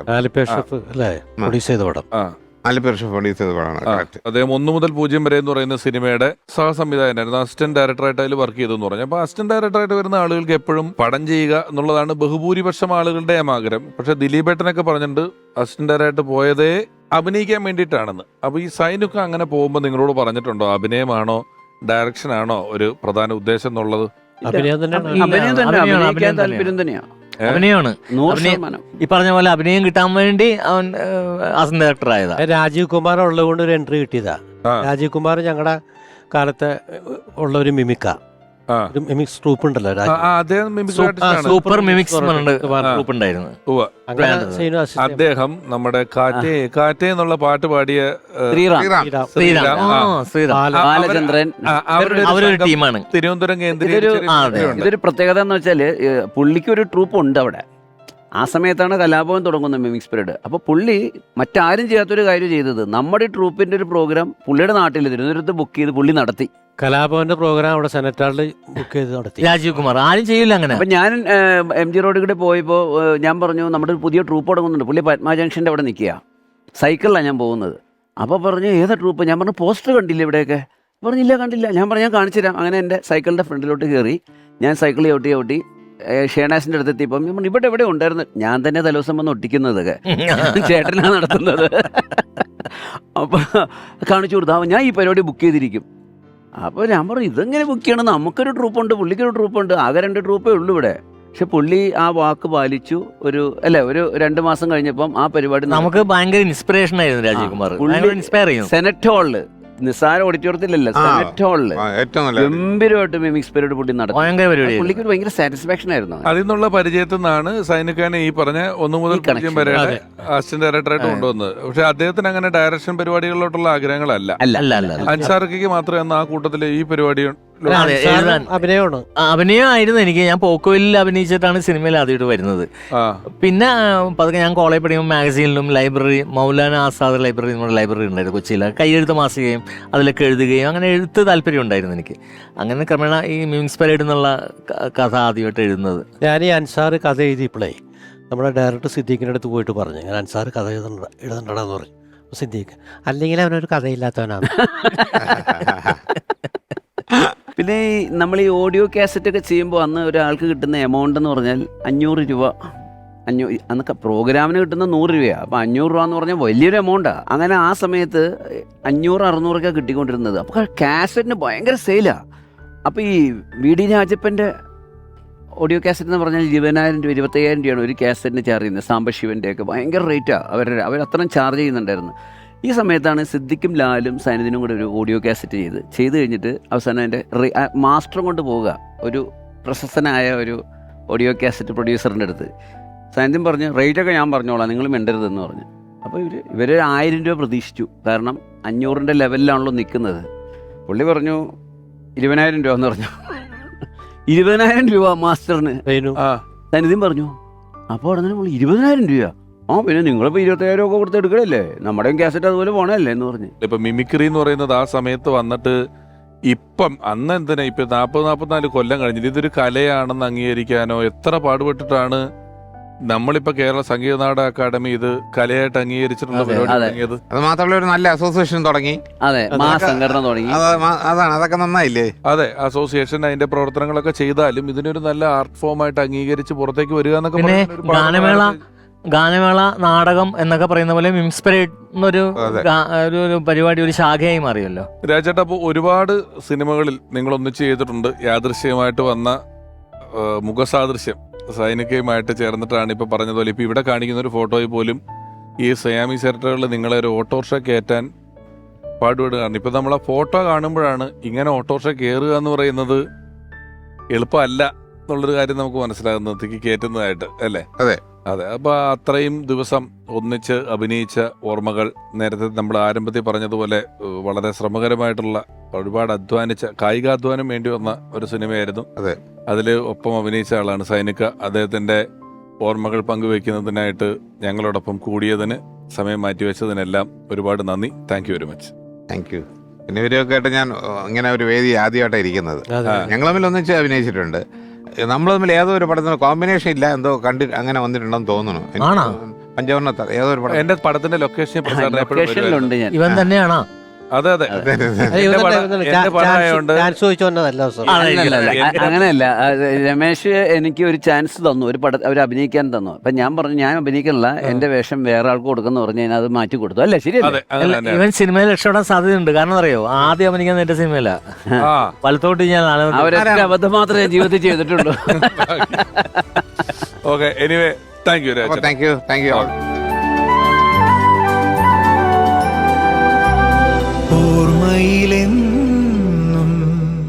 ഇനി ഒരാളെ കൂടെ ഞാൻ ഇങ്ങോട്ടേക്ക് ക്ഷണിക്കുകയാണ്. ഒരുപക്ഷെ നിങ്ങൾക്കെല്ലാം വളരെ ബാല്യം തൊട്ടേ പരിചയമുള്ള ഒരാളാണ്.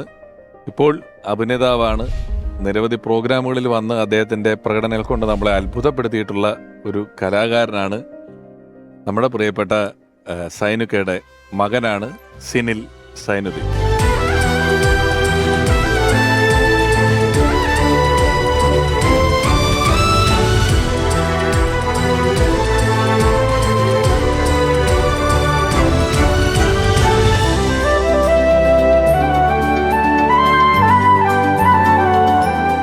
സിനിൽ, സ്വാഗതം നമ്മുടെ പരിപാടിയിലേക്ക്. ഞങ്ങള് ഒരു വലിയ പ്രദേശത്തെക്കുറിച്ച് ഇവരെല്ലാം ഇവരുടെ ഒരു സഹപ്രവർത്തകൻ എന്നുള്ള നിലയിൽ, സിനിമാക്കാരൻ എന്നുള്ള നിലയിൽ ഒക്കെ സംസാരിച്ചു. സിനിലൊക്കെ ജനിക്കുമ്പോഴേ പ്രശസ്തനായ കലാകാരനാണ് അച്ഛൻ. അതെ അതെ അതെ. അല്ലേ? വളരെ പോപ്പുലർ ആയിട്ടുള്ള ഒരു കലാകാരന്റെ മകനായിട്ട് തന്നെയാണ് സിനിലിന്റെ ബാല്യം എന്ന് പറയുന്നത്. അച്ഛൻ ആ ലെവലിൽ പോപ്പുലർ ആയിട്ടുള്ളതാണ്. അച്ഛന്റെ സിനിലിന്റെ കുട്ടിക്കാലത്തൊക്കെ അതുപോലെ വീട്ടില് സ്ഥിരമായിട്ട് ഉണ്ടാകാൻ പറ്റിയിരുന്നോ, തിരക്കിലായിരുന്നോ? 90s അതായത് എനിക്കൊരു ഓർമ്മ വെച്ച് വരുമ്പോ ഞാൻ ഒരു UKG ഒക്കെ എത്തുമ്പോഴേക്കും 90s ആയി. അപ്പം കുറവായിരുന്നു. എനിക്ക് ആദ്യം ഓർമ്മയുള്ളത്, ഒരു ദിവസം ഉറക്കത്തിൽ നിന്ന് എഴുന്നേറ്റ് നോക്കുമ്പോൾ അടുക്കളയിൽ തടിയുള്ളൊരു മനുഷ്യൻ ഇങ്ങനെ മമ്മിയായിട്ട് സംസാരിച്ചോണ്ടിരിക്കുകയാണ്. ഇതാണ് ഡാഡി. അതെനിക്ക് ഓർമ്മ. പിന്നെ കാണുന്നത് ഈ പറഞ്ഞ പോലെ ഉണ്ടാവും, പക്ഷെ എന്നാലും കുറവായിരിക്കും. സിനില് എത്രയിൽ പഠിക്കുമ്പോഴാണ്? ഞാൻ 7ാം ക്ലാസ്സിൽ പഠിക്കും. 7 പഠിക്കുമ്പോഴാണ് അച്ഛൻ്റെ വിയോഗം ഉണ്ടാകുന്നത് അല്ലേ? അതിന് മുമ്പ് അച്ഛൻ്റെ കാസറ്റുകൾ ഇപ്പോൾ 7 എന്ന് പറയുമ്പോൾ ഓർമ്മകളൊക്കെ ഉണ്ട്. കാസറ്റുകൾ കേൾക്കലും കാണലും ഒക്കെ ഉണ്ടല്ലോ ഇഷ്ടം പോലെ. ഉണ്ട്. കാരണം ഞാൻ മിമിക്രി പഠിക്കുന്നത് തന്നെ ഡാഡി കലാഭവനിൽ നിന്ന് കാസറ്റ് കൊണ്ടുതരുമ്പോഴാണ്. അഭികാടം. അപ്പൊ അടുത്ത ആൾക്കാര് ബാച്ച് വന്നെത്തി. അപ്പൊ ഈ മിമിക്രി ഒക്കെ കണ്ടിട്ടാണ് ഈ സെയിം സാധനം. പിന്നെ കുറച്ചുകൂടെ വളർന്നപ്പോഴേക്കും നസീർക്കൊക്കെ വന്നു തുടങ്ങി. കുറച്ചുകൂടെ കോട്ടയം നസീർക്ക, അത് കുറച്ചും കൂടെ അപ്ഡേറ്റഡ് ആയിട്ടുള്ള മറ്റേ ഈ പറഞ്ഞ നടന്മാരുടെ വീട്ടിലെ പട്ടി, ആ സാധനങ്ങളൊക്കെ വന്ന്, നടന്മാരുടെ വെടിക്കെട്ട്, അങ്ങനെ കുറച്ച് സാധനങ്ങളൊക്കെ വന്ന് കോളേജിൽ അത് ഒക്കെ ചെയ്തൊക്കെ പോവായിരുന്നു. അല്ല, കോളേജിൽ പഠിക്കുന്ന കാലത്തും ഒക്കെ സിനിലിനെ സംബന്ധിച്ചിടത്തോളം ഈ അച്ഛന്റെ പേര് എപ്പോഴും സിനിലിന്റെ കൂട്ടത്തില് പറയുമായിരുന്നില്ലേ ആളുകളെല്ലാം എപ്പോഴും? അല്ല, ഞാൻ സ്കൂളിൽ പഠിക്കുമ്പോ ഒരു ഫ്ലൂറസെന്റ് കുട്ടിയായിരുന്നു. എടുത്തിരിക്കുന്ന ഒരാളാ. ഒരു ഫ്ലൂറസെന്റ് കളറാണ് എടുത്ത് കാണുന്ന ഒരു കുട്ടിയായിരുന്നു ക്ലാസ്സിൽ. കാരണം തടിയൊക്കെ ഉണ്ടല്ലേ? അതിന്റെ അല്ല, ഒരു ടീച്ചറെ നമ്മുടെ ക്ലാസ്സില് സിനിമാ നടന്റെ കുട്ടിയുണ്ട്, ആരുടെ മകൻ, സൈനുദ്ദീന്റെ മകൻ ആണ്. ആരാ അത് എഴുന്നേറ്റ് അപ്പൊ എല്ലാരും സാറന്മാരും വരും. ഇവിടെ ഏതോ സൈനുദ്ദീന്റെ മകൻ പഠിക്കണ ക്ലാസ് ഇതല്ലേ, അതാരാണ്? ഫസ്റ്റ് തന്നെ നമ്മള് പൊങ്ങെഴുന്നേറ്റ് സ്റ്റാർ സ്റ്റുഡന്റ് ആയിരുന്നു. സ്റ്റാർ സ്റ്റുഡന്റ് അല്ല, ചോദ്യം ചോദിക്കണ എന്നോടൊക്കെ ആയിരിക്കും ചിലപ്പോ. പെട്ടെന്ന് കണ്ണിപ്പെടും. അതാണ് പിന്നെ നമുക്ക് എളുപ്പമല്ലാതെ. ഞാൻ 90 കാലഘട്ടങ്ങളിൽ ചെല്ലുമ്പോൾ സിനില് ഒന്നിലൊക്കെ പഠിക്കുന്നു. ആ സമയത്തും പുള്ളി ഇന്നസെന്റ് ഏട്ടനെയും ലാലു അലക്സ് ഈ ശബ്ദങ്ങൾ അനുകരിക്കുമായിരുന്നു, 1ലും 2ലും അല്ലേ? ശരിയല്ലേ? അതുപോലെ തന്നെ ആ സമയത്ത് ദൂരദർശന്റെ പ്രോഗ്രാം ആയിട്ട് ഞങ്ങൾ പോകുമായിരുന്നല്ലോ, സൈനുദ്ദീനും ഒക്കെ ആയിട്ട് ഞങ്ങൾ പോകുന്ന സമയത്ത് സ്കിറ്റില് ഇവർ രണ്ടുപേരെയും അഭിനയിപ്പിച്ചു. അതെ, അത് അൻസാർക്ക് ഓർമ്മ ഉണ്ടാവില്ല. ഇല്ല, അൻസാറില്ല. അൻസാറുകളുടെ കൂടെ അഭിനയിച്ചിട്ടുണ്ട്. ഇല്ല, ഇത് സ്കിറ്റില് നിങ്ങൾ രണ്ടുപേരും അഭിനയിച്ചു. അതിന്റെ ഞാൻ 100 രൂപ. അതിന് മുമ്പുള്ള കാര്യമാണോ? അല്ല, അപ്പൊ അന്ന് അൻസാരങ്ങൾ അതെനിക്ക് ഓർമ്മയുണ്ട്. കാരണം നെഞ്ചുവേന എടുക്കണം എന്ന് പറയുമ്പോഴേക്കും എന്റെ അടുത്ത് ഡാഡി പറഞ്ഞു, നെഞ്ചുവേന എടുക്കണം എന്ന് പറയുമ്പോ നെഞ്ചത്ത് നല്ല ഇടി ഇടിച്ചോട്ടോ. അങ്ങനെ എന്നിട്ട് നല്ല ഇടി ഞാൻ ഇടിച്ച്. അപ്പൊ എന്നോട് പറയാൻ ചെയ്ത്, എന്ത് ഇടിയാണ് ഇടിച്ച പതുക്കെ ഇടിക്കാൻ. ഡാഡി പാടെന്ന് പറഞ്ഞു, എടാ ഇങ്ങനെ നെഞ്ചത്ത് ഇടിക്കുന്നതുണ്ട്, അപ്പൊ ശരിക്കും നല്ല ഇടി ഇടിച്ചോളാൻ പറഞ്ഞു. ഞാൻ നല്ല ഇടി ഇടിച്ചു കൊടുത്തു. ഇത് ഏത് പരിപാടിക്കാണ് പ്രസാദ്? ദൂരദർശന്റെ പ്രോഗ്രാമിന് ഇവർ രണ്ടുപേരും സിനിലും സിൻസിലും രണ്ടുപേരെയും കൊണ്ടുപോയി അവര് ഒരു ചെറിയ സ്കിറ്റിൽ അവരെ അഭിനയിപ്പിച്ചു. നല്ല ഓർമ്മയുണ്ട് എനിക്ക്. എന്നിട്ട് ഞാൻ 100 രൂപ അപ്പൊ പറഞ്ഞു, നീ എന്തിനോടെ കാശ് കൊടുക്കണം എന്റെ മക്കൾക്ക് എന്ന് പറഞ്ഞു. എന്റെ കൈ നീട്ടമായിട്ടിരിക്കട്ടെ എന്ന് പറഞ്ഞിട്ട് രണ്ടുപേർക്കും 100 രൂപ ഫ്ലോറിൽ വെച്ച് കൊടുത്തു. അതുപോലെ തന്നെ പുള്ളി വന്നു കഴിഞ്ഞിട്ട് പുള്ളി ഭയങ്കര കൗണ്ടർ. എനിക്ക് തോന്നുന്നു ഈ പേസ്റ്റ് ഒക്കെ പിതുക്കി കളഞ്ഞിട്ടുണ്ടല്ലേ, നീളം നോക്കാൻ പുള്ളി ട്യൂബിന് എത്ര ദൂരം പുറത്തേക്ക് വരും അറിയാനായിട്ട് ഇത് വന്നിട്ട് കഷ്ടപ്പെട്ട് ഇങ്ങനെ സൈനിച്ചിരിക്കുക. എന്ത് ചെയ്യാൻ പ്രസാദ്, ഇവൻ നീളം നോക്കാൻ പേസ്റ്റ് കംപ്ലീറ്റ് പിതുക്കി കളഞ്ഞ്. അപ്പം ഈ 1 മാസത്തെ ടൂർ കഴിഞ്ഞിട്ടാണ് വീട്ടിൽ വരുന്നതേ സൈനുദ്ദീൻ. അപ്പോഴേക്കും ഇവൻ പറയും പുറത്തു പോകണം എന്ന് പറയും. പുറത്തു പോകണം ഡാഡി, പുറത്തു പോകണം എന്ന് പറഞ്ഞ് കരച്ചില്ല. അപ്പോൾ ഉടനെ സൈനുദ്ദീൻ പുറത്തോട്ട് കയറിക്കോ എന്ന് പറയും കുനിഞ്ഞ്. എന്നിട്ട് അവർ ഈ പുറത്തല്ല, എനിക്ക് വീട്ടിന് പുറത്ത് പോകണമെന്ന് പറയും. അങ്ങനെ അതൊക്കെ എൻ്റെ നല്ല ഓർമ്മയുണ്ട് എനിക്ക്. ഇവരൊക്കെ 1ലും 2ലും ഒക്കെ പഠിക്കുന്ന സമയത്ത് ഇവരും വലിയ കാര്യത്തിലൊക്കെ എൻ്റെ അടുത്തോട്ട് വരുമായിരുന്നു. 1ലും 2ലും അത് 3ഉം 4ഉം ഒക്കെ പഠിച്ചുകൊണ്ടിരിക്കുമ്പോൾ എപ്പോഴും സ്ഥിരം ഒരു വിസിറ്റർ എന്ന് പറഞ്ഞ പ്രസാദങ്ങളാണ്. പ്രസാദങ്ങൾ വരുമ്പോൾ ഞാൻ എപ്പോഴും നോക്കുന്നത് പ്രസാദങ്ങളുടെ പോക്കറ്റിന്റെ സൈഡിലാണ്. എപ്പോഴും വെറൈറ്റി കീ ചെയിൻ ആയിട്ടായിരിക്കും അല്ലേ? ഞാൻ ഓരോ മാസം കീ ചെയിൻ മാറ്റും. അത് ആർക്കും ഇല്ലാത്ത കീ ചെയിൻ ആയിരിക്കും. എവിടെ ഉണ്ടാവൂല. നല്ല രസമാണ് കാണുമ്പോൾ. ഒരു ലാമ്പി ഉണ്ട്. മുമ്പ് LKG UKG ഒന്നിലൊക്കെ പഠിക്കുമ്പോൾ എന്നെ സ്കൂളിൽ കൊണ്ടാക്കണത് ഡാഡി പുറകിലിരിക്കും, പ്രസാങ്കിള് ഫ്രണ്ടിൽ. ഈ ഒരു വള്ളിയൊക്കെ ഉണ്ട്, കണ്ണടക്ക് ഒരു വള്ളിയൊക്കെ ഉണ്ട്. അതൊക്കെ ആയിട്ടാണ്. മാത്രമല്ല ഈ സ്കൂളിൽ നിന്ന് കംപ്ലൈൻറ്റ്സ് വരുവേ. ആ സ്കൂൾ ഏതാണ്? അതൂടെ മേരിമാത. അപ്പൊ കംപ്ലൈന്റ് പറയുമ്പോൾ എൻ്റെ അടുത്ത് പറയടോ വലിയ തലവേനയാ, അവൻ അവിടെ എന്തോ കുഴപ്പം കാണിച്ചിട്ടുണ്ട്, ബാ സ്കൂട്ടർ എടുക്കുന്നു പറയും. അങ്ങനെ ഞാൻ പോയി സ്കൂട്ടർ പോയി അവിടെ സ്കൂളിൽ ചെന്ന് ഹെഡ് മിസ്ട്രസിനെ കണ്ട് സോറിയൊക്കെ പറയും. സൈനിധിൻ ഇവൻ എന്തൊക്കെ കുഴപ്പം കാണിച്ചിട്ടുണ്ട് അവിടെ. അപ്പൊ ആ സ്കൂളിൽ ഗാർഡിയനായിട്ട് പോകുന്നത് ഞാനാ, സൈനിധിന്റെ കൂടെ. കറങ്ങി തിരിഞ്ഞ് പുള്ളിയും സിനിമയിലും മിമിക്രിയിലും ഒക്കെ ആയിട്ട്. മിമിക്രി പക്ഷെ അങ്ങനെ പ്രൊഫഷണൽ ആയിട്ടൊന്നും പോയിട്ടില്ല, ചെയ്യുന്നല്ലേ ഉള്ളൂ. ഇല്ലില്ല, നമ്മൾ പറഞ്ഞു പോകുമ്പോ കാണിക്കണം എന്നുള്ളൂ. പക്ഷെ അത് ബാക്കിയുള്ളവർ വളരെ കാര്യമായിട്ട് എടുത്തു. അപ്പൊ അല്ല, നിങ്ങൾ സിനിലിന് ഓൾറെഡി അഡ്രസ് കിടക്കുവാണല്ലോ. അതെ. അപ്പം പിന്നെ അത് നമ്മൾ തമാശക്ക് കാണിച്ചാൽ കൊള്ളാം എന്ന് പറഞ്ഞ് കാണിക്കുന്നത്. എന്റെ അടുത്ത് കാളിദാസൻ പറഞ്ഞിട്ടുണ്ട്. കാളിദാസൻ തമിഴ് സിനിമയിൽ വരുന്ന കാളിദാസൻ ഒരു ട്രൂപ്പിൽ മിമിക്രി കളിച്ചിട്ടില്ല, അല്ലാതെ ഒരു വലിയ മിമിക്രി ആർട്ടിസ്റ്റ് ആയിട്ടില്ല, മിമിക്രി എവിടെയെങ്കിലും ചെയ്ത് അതിൽ നിന്ന് പൈസ ഉണ്ടാക്കിയിട്ടില്ല, ഒന്നുമില്ല. ഏതൊക്കെയോ അവാർഡ് നൈറ്റുകളിൽ തമിഴ് പോയപ്പം ജയറാമിന്റെ മോനല്ലേ കാടി കഴിഞ്ഞ അതോടുകൂടി തമിഴ്നാട്ടിൽ എവിടെ പോയാലും ഇതൊരു ബാധ്യതയായിട്ട് സീരിയസ് ആയിട്ട് എടുക്കും ആൾക്കാര്. അങ്ങനെ എടുത്താണ്. പിന്നെ നന്നായിരുന്നു കാണിച്ചതെന്നുള്ളതുകൊണ്ട് അതുകൊണ്ട്, അല്ലാണ്ട് സീരിയസ് ആയിട്ട് എടുക്കാൻ പറ്റുമല്ലോ. കാണിച്ചത് പലതും വളരെ അത് രക്തത്തിലുള്ളതാണ്. അതുകൊണ്ട് അത് കാണിച്ചതെല്ലാം വളരെ ഭംഗിയായിട്ട് കിട്ടിയിട്ടും കാര്യങ്ങളും ഉണ്ട്. അച്ഛൻ പക്ഷെ ഈ പറഞ്ഞ പോലെ സിനിലിന് അങ്ങനെ ഒരു ഈ പ്രൊഫഷണൽ ഉപദേശങ്ങളൊക്കെ തരേണ്ട ഒരു പ്രായത്തിന് മുമ്പേ അച്ഛൻ പോയിട്ടുണ്ട് അല്ലെ? പക്ഷെ ഇപ്പോഴും ലൊക്കേഷനിലൊക്കെ പോകുമ്പോ ഈ ഒരു അച്ഛന്റെ കഥകൾ പറഞ്ഞു തരാറുണ്ടോ ആളുകൾ സിനിലിന്? ഒരുപക്ഷെ സിനിൽ ചെയ്യുന്നത് വളരെ പുതിയ പടങ്ങളാണെങ്കിൽ അങ്ങനെയുള്ളൊരു സമകാലീനർ അവിടെ ഉണ്ടാവണമെന്നില്ല. എന്നാലും പക്ഷെ കേട്ട കഥകളൊക്കെ തന്നെയാണ്. പക്ഷെ കേൾക്കാത്ത കഥകൾ മമ്മിയുടെ അടുത്ത് നിന്നാണ് കിട്ടുന്നത്. അതായത് ഡാഡിയും മമ്മിയും കല്യാണം കഴിഞ്ഞ് ഫ്രഷ് കപ്പിൾസ് നമ്മുടെ ഷേണായ്സ് തിയേറ്ററിൽ നിന്ന് ഇറങ്ങി വരികയാണ്. അപ്പോൾ ചില കൂട്ടുകാരുണ്ടോ കല്യാണം കഴിഞ്ഞ് കഴിഞ്ഞാൽ ചുമ്മാ ചൊറിയാൻ വേണ്ടി എന്തെങ്കിലും ഡയലോഗ് ഇടും. അപ്പോൾ ഡാഡിയും മമ്മി ഇറങ്ങി വരുമ്പോൾ ഒരു ഫ്രണ്ട് ആരോ ഒരാൾ, മമ്മി ഒരാളുടെ പേരൊന്നും പറയാനുള്ള, ഇങ്ങനെ വന്നിട്ട് എന്താണ് സൈനിധി കല്യാണം കഴിഞ്ഞില്ലേ? ആളെ കല്യാണം കഴിഞ്ഞ് ഇതാരാണ്? ഇതെന്റെ ഭാര്യ. അല്ല അപ്പൊ കഴിഞ്ഞ ആഴ്ച ഉണ്ടല്ലോ, അതാരും അത് നിന്റെ ഭാര്യ. സ്പോട്ടിലാക്കി ഒന്നും മിണ്ടാൻ പറ്റില്ല. ഇത് വളരെ പോപ്പുലർ ആയിട്ടുള്ള വിറ്റായി ഭാര്യ. ഈ കൗണ്ടർ അപൂർവമാണ്. ഇന്ന് അതിനൊരു ഉത്തരവായത് ഇതാരാ കൂടെ ഭാര്യ. അപ്പൊ അന്ന് വേറൊരു പെണ്ണിനെ കണ്ടല്ലോ, അതാരാന്നുള്ള ചോദ്യം വരെ ഉണ്ട്. പക്ഷെ ഈ നിന്റെ ഭാര്യ എന്നുള്ളത് അത് നിന്റെ ഭാര്യ. കേൾക്കുന്ന ഭാര്യയൊക്കെ അറിയാൻ വെറുതെ പറയുന്ന ഒരു തമാശ. എന്നാലും അതിനൊരു ഉത്തരമായത് ഇതാണ്. ഇനി ആ ചോദ്യം നിരോധിക്കാൻ പറ്റിയ അങ്ങനെ അതിനകത്തോടെ. അതുപോലെ ഡാഡി വീട്ടിലിരിക്കുമ്പോഴും നമ്മളൊക്കെ ഒരുപാട് ചിരിച്ചിട്ടുണ്ട്. കാരണം ഞായറാഴ്ചയൊക്കെ വീട്ടിലിരിക്കായിരിക്കും. ഡാഡിക്ക് ചിലപ്പോൾ ഷൂട്ട് ഉണ്ടാവില്ല. മമ്മി ടീച്ചറായിരുന്നു, മമ്മിക്ക് അവധി ശനി ഞായറാണ്. അപ്പോൾ ഇങ്ങനെ ഇരിക്കുമ്പോൾ ഞായറാഴ്ച നല്ല ബിരിയാണിയാണ് ഒക്കെ കഴിച്ചിങ്ങനെ ഇരിക്കുമ്പോൾ മമ്മി അടുക്കളയിൽ പാത്രം കഴുകൽ പരിപാടിയൊക്കെ ആയിരിക്കും. അപ്പം മമ്മീനെ ഡാഡി എറാത്തുനിന്ന് വിളിക്കും, ലൈല ലൈല. അപ്പം ഞങ്ങൾ രണ്ടുപേരും ചെറുതവിടെ ഇരിപ്പുണ്ട്. വിളി കേൾക്കണല്ലോ, രക്ഷപ്പെട്ടോ പോയാ ഇനി നല്ല ഫുഡ് കഴിക്കാം. രണ്ടാം മക്കളല്ലേ? രണ്ടാം മക്കള്. മൂത്ത ആള് ഇൻഫോ പാർക്കില് HR മാനേജറായിട്ട്. പുള്ളി ഒരു സിനിമയിലൊക്കെ അഭിനയിച്ചിട്ടുണ്ട് കേട്ടോ, പ്രധാന റോളിലൊക്കെ അഭിനയിച്ചിട്ടുണ്ട്. അയ്യോ അതാ പുതുമുഖങ്ങളാണ് ഒരു മൂവിയാണ്. അതിനകത്ത് അഭിനയിച്ചിരിക്കുന്നവരും പുതുമുഖങ്ങളാ. അതും ഇതുപോലെ ഓഫീസിൽ പുള്ളി വർക്ക് ചെയ്യണമായിരുന്നു. അപ്പോഴാണ് ഇങ്ങനെ ഡയറക്ടർ വന്നിട്ട് ഇങ്ങനെ ഇന്ന ആളുടെ മകനോട് വർക്ക് ചെയ്യുന്നുണ്ട്. ഓ ആണല്ലേ, രണ്ടോന്ന് ചോദിച്ചു സിനിമയിൽ അഭിനയിക്കാൻ താല്പര്യമുണ്ടോ? പുള്ളി വണ്ടറടിച്ചു. ആദ്യമായിട്ട് ഒരാള് വന്നിട്ട് ഞാൻ സിനിമയിൽ അഭിനയിക്കും പറഞ്ഞിട്ട് പുള്ളി അങ്ങനെ പോയി ചെയ്തതാണ്. ഈ സെല്ലില് നടന്മാരൊക്കെ കാണിക്കുമെന്ന് പറഞ്ഞല്ലോ. അപ്പൊ ഡാഡിനെ ട്രൈ ചെയ്ത് നോക്കിയിട്ടുണ്ടോ? കാണിച്ചിട്ടുണ്ടോ? അറിയാം, കാണിക്കും അല്ലേ?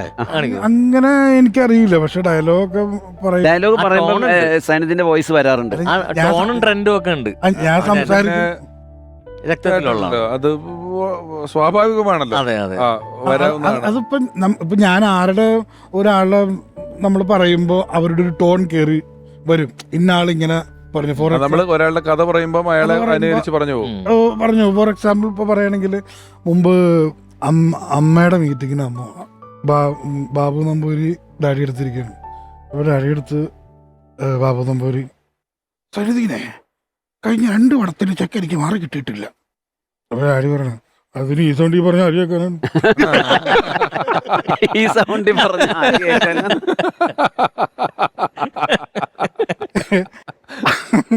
അയ്യോ, അങ്ങനത്തെ കൗണ്ടറുകൾ പുള്ളി പറഞ്ഞു ഇട്ടിട്ട് പോയിട്ടുള്ളതിന്റെ എണ്ണം എന്ന് അതെ, പറയുന്നത് അതെ. ഒരു രക്ഷയില്ല കേട്ടോ, ഒരു ഈ രക്ഷയില്ലാത്ത കൗണ്ടറുകൾ സിനിലിനോ ജിൽജിലിനോ ഒക്കെ കിട്ടിയിട്ടുണ്ടോ? ഇല്ലില്ല, അത് ഡാഡിക്ക് മാത്രം കിട്ടിയിട്ടുള്ളൂ. ആണല്ലേ? അതെ അതെ. ഞാൻ ഒരു ദിവസം ഈ ലൈലാക്ക് ജോലി കിട്ടിയിട്ടേ, ആ ടീച്ചറായിട്ട് ജോലി കിട്ടി. ആ അമ്മയ്ക്ക് ആ ആ ഞങ്ങൾ മ്യൂസിപ്പലിറ്റി കളിക്കുമ്പോഴാ. ആ അപ്പോൾ സൈൻ പറയാതെ ക്വാർട്ടേഴ്സ് കിട്ടിയിരുന്നു, നീ ഒരു ദിവസം പാടാന്ന് പറയാം. അങ്ങനെ ഞാൻ ക്വാർട്ടേഴ്സിൽ ചെന്ന് കഴിഞ്ഞപ്പോൾ നല്ല പൊക്കമൊക്കെ ഉള്ള ക്വാർട്ടേഴ്സാണ് റൂഫിനൊക്കെ. ചെന്നിട്ട് ഭയങ്കര ചൂട്, നോക്കിയപ്പോൾ ഫാനില്ല.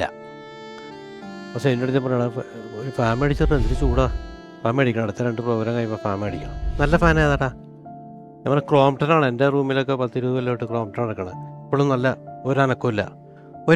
പിന്നെ വാങ്ങിച്ചിട്ട് എന്താ കാര്യമൊന്നും ഒന്നും പറയാൻ പറ്റില്ല. എന്ത് പറഞ്ഞാലും എന്ത് പറഞ്ഞാലും ഇപ്പൊ തർക്കുത്തരം പറയുന്ന ആളാണ് നിങ്ങള്. ഞാൻ കേട്ടിട്ടുള്ളതാണ് കേട്ടോ. കാരണം എനിക്ക് കാലഘട്ടമൊക്കെ വെച്ച് മാച്ച് ചെയ്യുമ്പം സാധ്യത ഉണ്ടോ ഇല്ലെന്ന് അറിയത്തില്ല. ഈ നടൻ ജയനും നിങ്ങളും കൂടെ ഫംഗ്ഷന് പോയിട്ടുണ്ട്, പരിപാടിക്ക് പോയിട്ടുണ്ട്, സൈനികയുടെ കൂടെ പോയിട്ടെന്ന് കേട്ടിട്ടുള്ളത്. അതെങ്ങനെയാണ്? കാരണം 80-ലല്ലേ ഈ മിമിക്രി വന്നുള്ളൂ. ഒരുപാട് പ്രായമായി പുള്ളിക്ക്. നല്ല സൈനിദിനോ? അല്ല, അല്ല, ഞാൻ പറയുന്നത് സാറിന്റെ എന്റെ ഊഹം ശരിയാണ്. 80-ല് ജയൻ സാർ മരിച്ചു. 81-ലാണ് ഈ കലാഭവന്റെ പരിപാടി തുടങ്ങുന്നത്. അതെ അതെ അതെ. അപ്പൊ ഈ കലാഭവനിൽ എത്തുന്നതിന് മുമ്പ് നിങ്ങൾക്ക് ഇങ്ങനെ അതിനു മുമ്പ് മാട്ടാന്ന് പറയും, അറിയാലോ? മാട്ട ഞാനും പ്രസാദും കൂടെ മാട്ട പോകുമായിരുന്നു. പിന്നെ ഞാനൊരു ജോർജും കൂടെ പോകുമായിരുന്നു. ഓ, അപ്പൊ ഇത് ഔദ്യോഗികമായിട്ടൊരു ട്രൂപ്പ് വരുന്നതിന് മുമ്പ് ഞാൻ സൈനത്തിനോട് പോയിരുന്നു പഠിച്ചിട്ട്. അതുപോലെ ഞാനും സൈന്യത്തിനും കൂടെ പോകുമായിരുന്നു. അതെവിടെയാണെന്നറിയോ? കോലഞ്ചേരി സെന്റ് പീറ്റേഴ്സ് കോളേജിൽ. അവിടെ എനിക്കും സൈന്യത്തിനും കൂടെ മിമിക്രി പരിപാടി കിട്ടി. അപ്പം അന്ന് അവിടെ ചീഫ് ഗസ്റ്റ് ഉണ്ണിമേരിയെ ട്രൈ ചെയ്തവർ. പക്ഷെ ഉണ്ണിമേരിയെ കിട്ടിയില്ല, ഭയങ്കര തിരക്കായിരുന്നു. അപ്പോൾ പിന്നെ ഒരു 2-3 സിനിമയിൽ അഭിനയിച്ച ഒരാളുണ്ട്. പുള്ളി JC-യുടെ ശാപമോക്ഷൻ സിനിമയിൽ അഭിനയിച്ചിട്ടുണ്ട്, പിന്നെ പഞ്ചമിയിൽ അഭിനയിച്ചിട്ടുണ്ട്. ജയൻ ആണ് അന്നത്തെ അവരുടെ ചീഫ് ഗസ്റ്റ്. നായകനായിട്ടില്ല, ശാപമോക്ഷത്തിലൊക്കെ ചെറിയ വേഷം വെച്ച് നിൽക്കുന്നത്. അപ്പോൾ ആ സമയത്ത് ഞാനും സൈന്യത്തിനും ഇങ്ങനെ പരിപാടിക്ക് കൊണ്ട് ഞാൻ റഹ്മാനും കൂടെ പോകും. അങ്ങനെയൊക്കെ കാലഘട്ടമാണ്. അപ്പോൾ എറണാകുളത്ത് നിന്നാണ് ഞങ്ങൾ 3 പേരും പോകേണ്ടത്. അപ്പോൾ അവർ 2 കാറുണ്ടായിരുന്നു. ഒന്നിൽ ജയനും സൈന്യത്തിനും കൂടി, ഒന്നിൽ ഞാനും. അങ്ങനെ ഞങ്ങൾ കോലഞ്ചേരിയിലേക്ക് പോയിക്കൊണ്ടിരിക്കുമ്പോൾ, അന്ന് കോലഞ്ചേരി പോകുമ്പോൾ വനമാണ്, വനപ്രദേശം പോലെയാണ്. അപ്പുറം ഭയങ്കര കാടാണ്. പോയി ഒരു വളവൊക്കെ ഉണ്ട്. ഈ വളവ് എത്തുമ്പോൾ ഞാൻ നോക്കൊണ്ട് ജയൻ കാറിലിരുന്ന് എൻ്റെ അടുത്ത് ടിഷിങ്. അപ്പോൾ ഞാൻ താന്ത് കൊടുത്ത് കുറച്ച് കഴിയുമ്പോൾ ഞാനടിച്ചു. CID നസീർ, പ്രേം നസീറിൻ്റെയൊക്കെ സിനിമയൊക്കെ കാണാൻ അവർ ഞാനടിക്കും. പിന്നെ സൈനിക വീഡിയോ ഇങ്ങനെയൊക്കെ കളിച്ചിട്ടുണ്ട്. അപ്പോൾ ആ ജയൻ അന്ന് സ്റ്റേജിൽ എത്തിയപ്പോഴത്തേക്കും ജയൻ അന്ന് സംസാരിച്ചത് എനിക്ക് ഓർമ്മയുണ്ട്. നിങ്ങളൊക്കെ വിചാരിച്ചിരുന്നത് ഉണ്ണിമേരി വരുമെന്നാണ്, പകരം ഈ മസിലൊക്കെ ഉള്ള ഞാനായിപ്പോയി വന്നത്, എന്നോട് ക്ഷമിക്കണം കേട്ടോ എന്നൊക്കെ പറഞ്ഞ് സംസാരിച്ചു. ഞാൻ ജയനെ കാണിക്കുമായിരുന്നു പണ്ട് മിമിക്രിയിൽ. ഇന്നിപ്പോ കാണിച്ച ഇവൻ ചിലപ്പോ ജയനെ കാണിക്കാൻ പോകും. ഇനി ഒരു കാര്യം കൂടെ പറയട്ടെ. ആലുവയിൽ ഞങ്ങള് പ്രോഗ്രാമിന് പോവുക. അപ്പൊ ഞാൻ പിടിച്ച പ്രോഗ്രാം റഹ്മാനാണ് ജയനെ അന്ന് കാണിച്ചുകൊണ്ടിരുന്നത്. അപ്പൊ അൻസാറിനാണെങ്കിൽ ഭയങ്കര താല്പര്യമാണ് എനിക്ക് അവതരിപ്പിക്കണമെന്ന് പറഞ്ഞിട്ട്. പുള്ളി അപ്പോൾ ഞാൻ ചെയ്യാം 2 തർക്കമാണ്. പുള്ളി നേരെ സ്റ്റേജിൽ അടുത്തതായിട്ട് മലയാള സിനിമയിലേക്ക് എത്തിച്ചേരുന്ന താരം ശ്രീ ജയൻ എന്ന് പറഞ്ഞിട്ട് പുള്ളി കയറി ജയൻ. അത് കഴിയുമ്പോൾ അൻസാർ വന്നിട്ട് ഇനി മറ്റൊരു ജയൻ കാണിച്ച് ഒരേ സ്റ്റേജിൽ. അന്ന് മുതൽ പിന്നെ ഞാനാണ് ജയനെ കാണിക്കുന്നത്. ആക്ഷൻ അടക്കം, ശബ്ദം അടക്കം. ജയന എനിക്ക് തോന്നുന്നത് ആദ്യമായിട്ട് കളിച്ചു നടന്നിരുന്ന ആള് ഞാനാണെന്ന് തോന്നുന്നു. വിത്ത് കോസ്റ്റ്യൂമോ? വിത്ത് കോസ്റ്റ്യൂം ഒന്നുമല്ല. പുള്ളി എന്ത് ചെയ്യുന്നത് അന്ന് ഈ ഒരൊറ്റ ജുബേ ഉള്ളൂ. അല്ല പുള്ളി ചെയ്യുന്നത് ഈ ജുബയില്ലേ, ജുബ ഇഞ്ചി ഇങ്ങനെ മടക്കി ഇൻസേർട്ട് ചെയ്യും. കറക്റ്റ് ഓർമ്മയുണ്ടല്ലേ? പിന്നെ ജുബ ഇങ്ങനെ മടക്കി വെക്കും, ഇൻസൈഡ് മതി. ഈ സൈനിക പക്ഷേ ഈ നടന്മാരുടെ ശബ്ദാനുകരണം വളരെ കുറച്ചല്ലേ ചെയ്തത്? ആക്ഷൻ എന്റെ അടുത്തൊക്കെ ഒട്ടുമിക്ക ആർട്ടിസ്റ്റുകളുടെ സൗണ്ട് കേൾപ്പിച്ചിട്ടുണ്ട്. ഈവൻ ജയറാമിന്റെ സൗണ്ട് വരെ. നീ എന്താ പറയാ, പണ്ടത്തെ സൗണ്ട് ഉണ്ടല്ലോ, നമ്മുടെ അടുത്ത് കാണിക്കാറില്ല കേട്ടാ. ഇല്ല, വീട്ടിൽ തന്നെ ഞാൻ നമ്മള് ഉച്ചക്ക് ഫുഡൊക്കെ കഴിച്ചിട്ട് ആഴിയെ കെട്ടിപ്പിടിച്ചിങ്ങനെ കിടക്കുമ്പോ ഞാൻ ഓരോ സൗണ്ട് MS തൃപ്പൂണിത്തുറ ജനാർദ്ദനൻ സൈനുദ്ദീൻ ഇങ്ങനെ. അത് മോന്റെ അടുത്ത് കഴിയണ മോനാകുമ്പൊന്നും പറയൂല്ലോ. അല്ല, പക്ഷെ ഞാനൊക്കെ ആസ്വദിച്ചിട്ടുണ്ട്. മിമിക്രി ഒക്കെ. ഈ സൈനുദ്ദീൻ ഒരേ സമയം എൻ്റെയും എൻ്റെ ജ്യേഷ്ഠൻ്റെയും കൂട്ടുകാരനായിരുന്നു. എൻ്റെ ജ്യേഷ്ഠൻ്റെ ജ്യേഷ്ഠനാണ് ഷറഫ് എന്ന് പറയുന്നത്.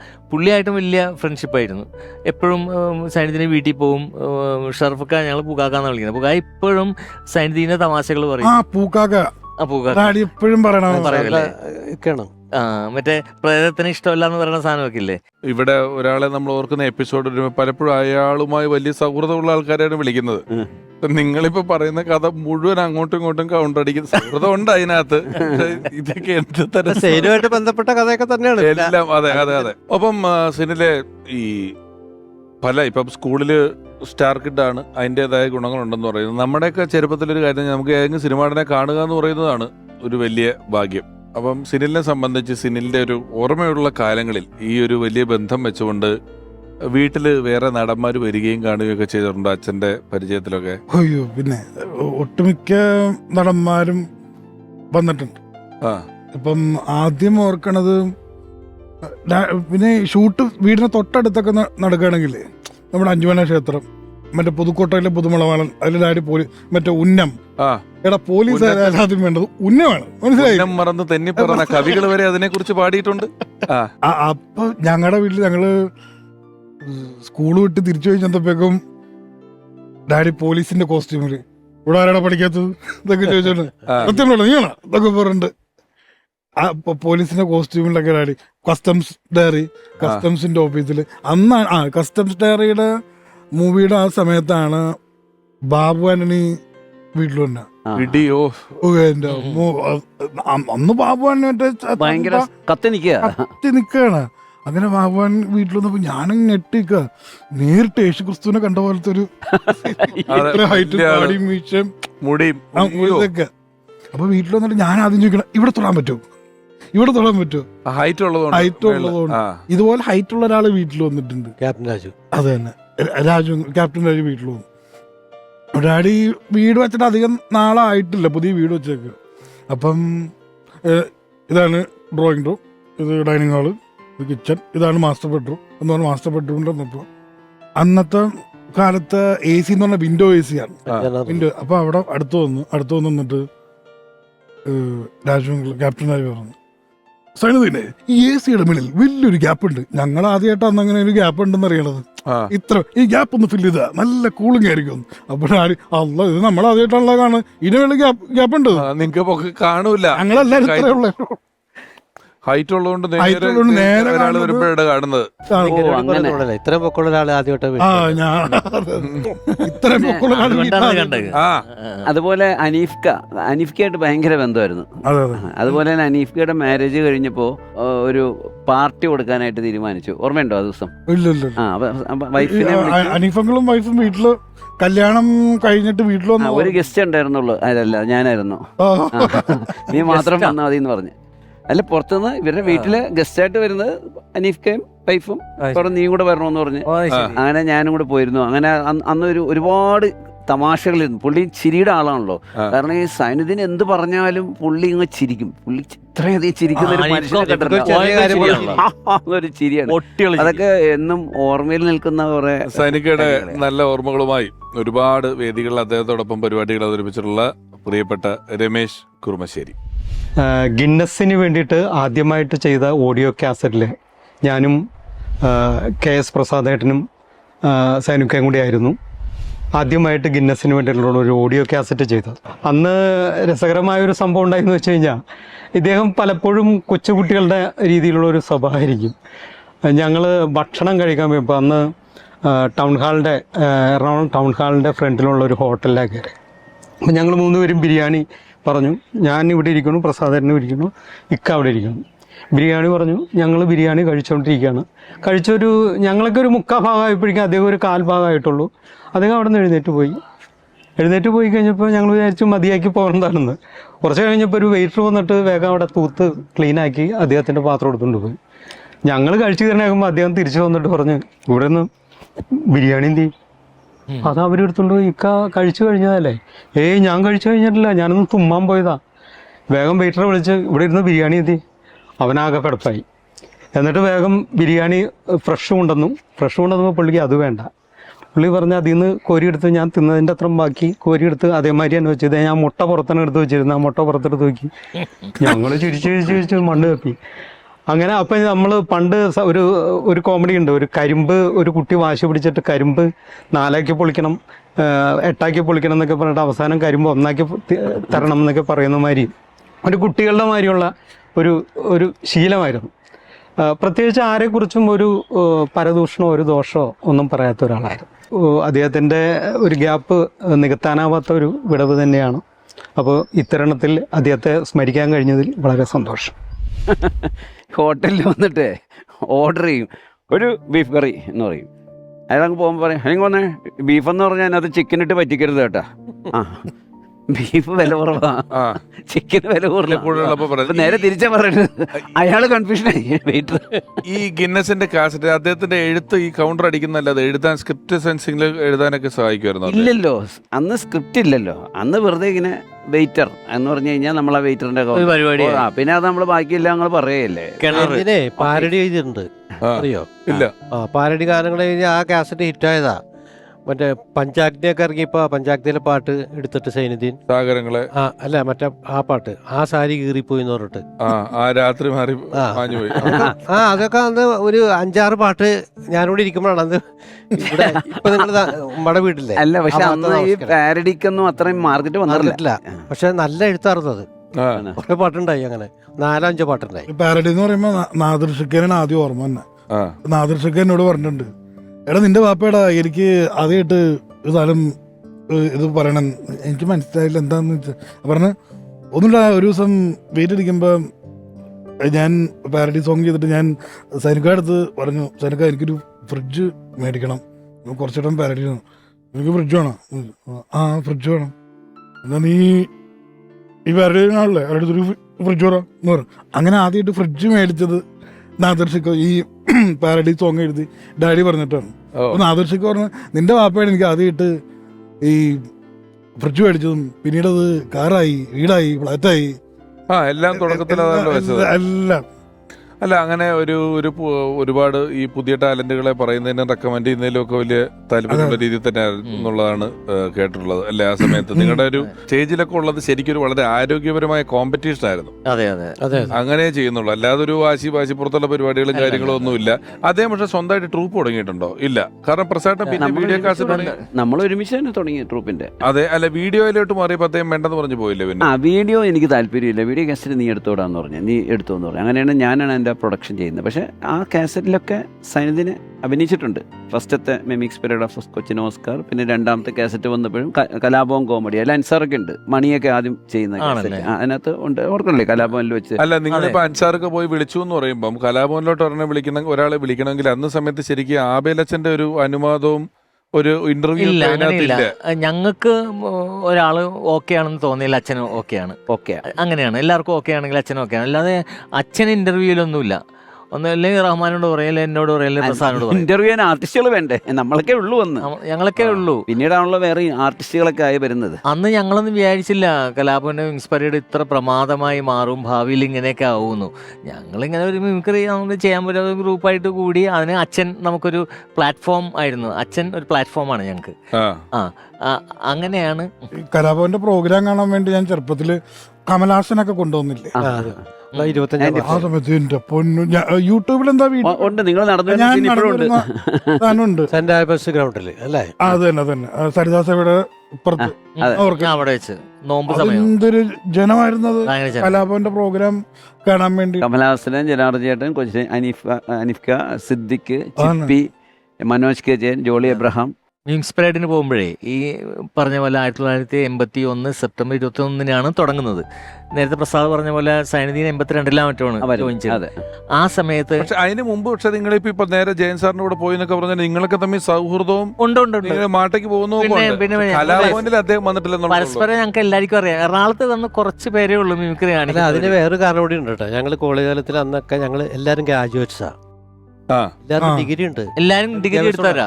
അപ്പൊ ഈ കോളേജ് തലത്തിൽ തന്നെ ഞങ്ങൾ തമ്മിൽ ഒരു മത്സരങ്ങൾ നടത്തിയിട്ടുണ്ട് പല സ്ഥലം. കാരണം ഒരു കൊല്ലം മുകേഷ് 1979 മോണാക്ട് ഫസ്റ്റ് ആയിരുന്നു, ഞാൻ 80 ഫസ്റ്റ്, ഞാനും 80 ഇവനും പ്രസാദും 80. അതിന് ശേഷം റഹ്മാൻ വന്നു. അങ്ങനെ എല്ലാവരും യൂണിവേഴ്സിറ്റി ഫെയിം ആണെന്ന് അന്ന് അറിയപ്പെടുന്ന യൂണിവേഴ്സിറ്റി ഫെയിം എന്ന് പറഞ്ഞാൽ നമ്മൾ സൈനുദ്ദീന് കിട്ടിയിട്ടുണ്ട്. സൈനുദ്ദീൻ ഉണ്ട് യൂണിവേഴ്സിറ്റി. വർക്കിച്ചമ്പേട്ട കിട്ടിയിട്ടുണ്ട്. വർക്കിച്ചമ്പേട്ട 81 മുകേഷിന് കിട്ടി ഫസ്റ്റ്. 81-ലാണ് മുകേഷ്. എനിക്ക് പങ്കെടുക്കാൻ പറ്റില്ല, എനിക്കന്ന് എക്സാമിനേഷൻ ഉണ്ടായിരുന്നു. ആണ് എന്റെ തൊട്ട് തലേ കൊല്ലം മുകേഷിന് കിട്ടിയിട്ടുണ്ട്, അതെനിക്ക് ഓർമ്മയുണ്ട്. അപ്പൊ അങ്ങനെ ഓൾറെഡി ഈ യൂണിവേഴ്സിറ്റി പ്രൈസ് കിട്ടി പത്രത്തിലൊക്കെ പടം വന്നിട്ടുള്ള ആൾക്കാരായിട്ടുള്ളവരാണ് ഇതില് തുടങ്ങിയിരിക്കുന്നത്. എന്റെ വന്നിട്ടുണ്ട് 2003 പത്രത്തിലൊക്കെ മിമിക്രി കാണിച്ച്. നീ യൂണിവേഴ്സിറ്റി വന്നിട്ടുണ്ടോ? അങ്ങനെയാണെങ്കിൽ 97 എന്റെ വന്നിട്ടുണ്ട്. ഞാൻ പറയാൻ നിൽക്കുന്നില്ല. അല്ല, നീ പറഞ്ഞത് നന്നായി. അല്ല, ഇവരൊക്കെ കൂടെ ആ കാലത്ത് മാത്രമേ വിദ്യാഭ്യാസം ഉള്ളൂ, ഇതുമല്ലെന്നുള്ള വണ്ടി അങ്ങോട്ട് പൊക്കോണ്ടിരിക്കുവായിരുന്നു. ഞാൻ വിദ്യാഭ്യാസം എന്ന് പറഞ്ഞപ്പോ വിചാരണ എന്നെ ഒരു നോട്ടം നോക്കി.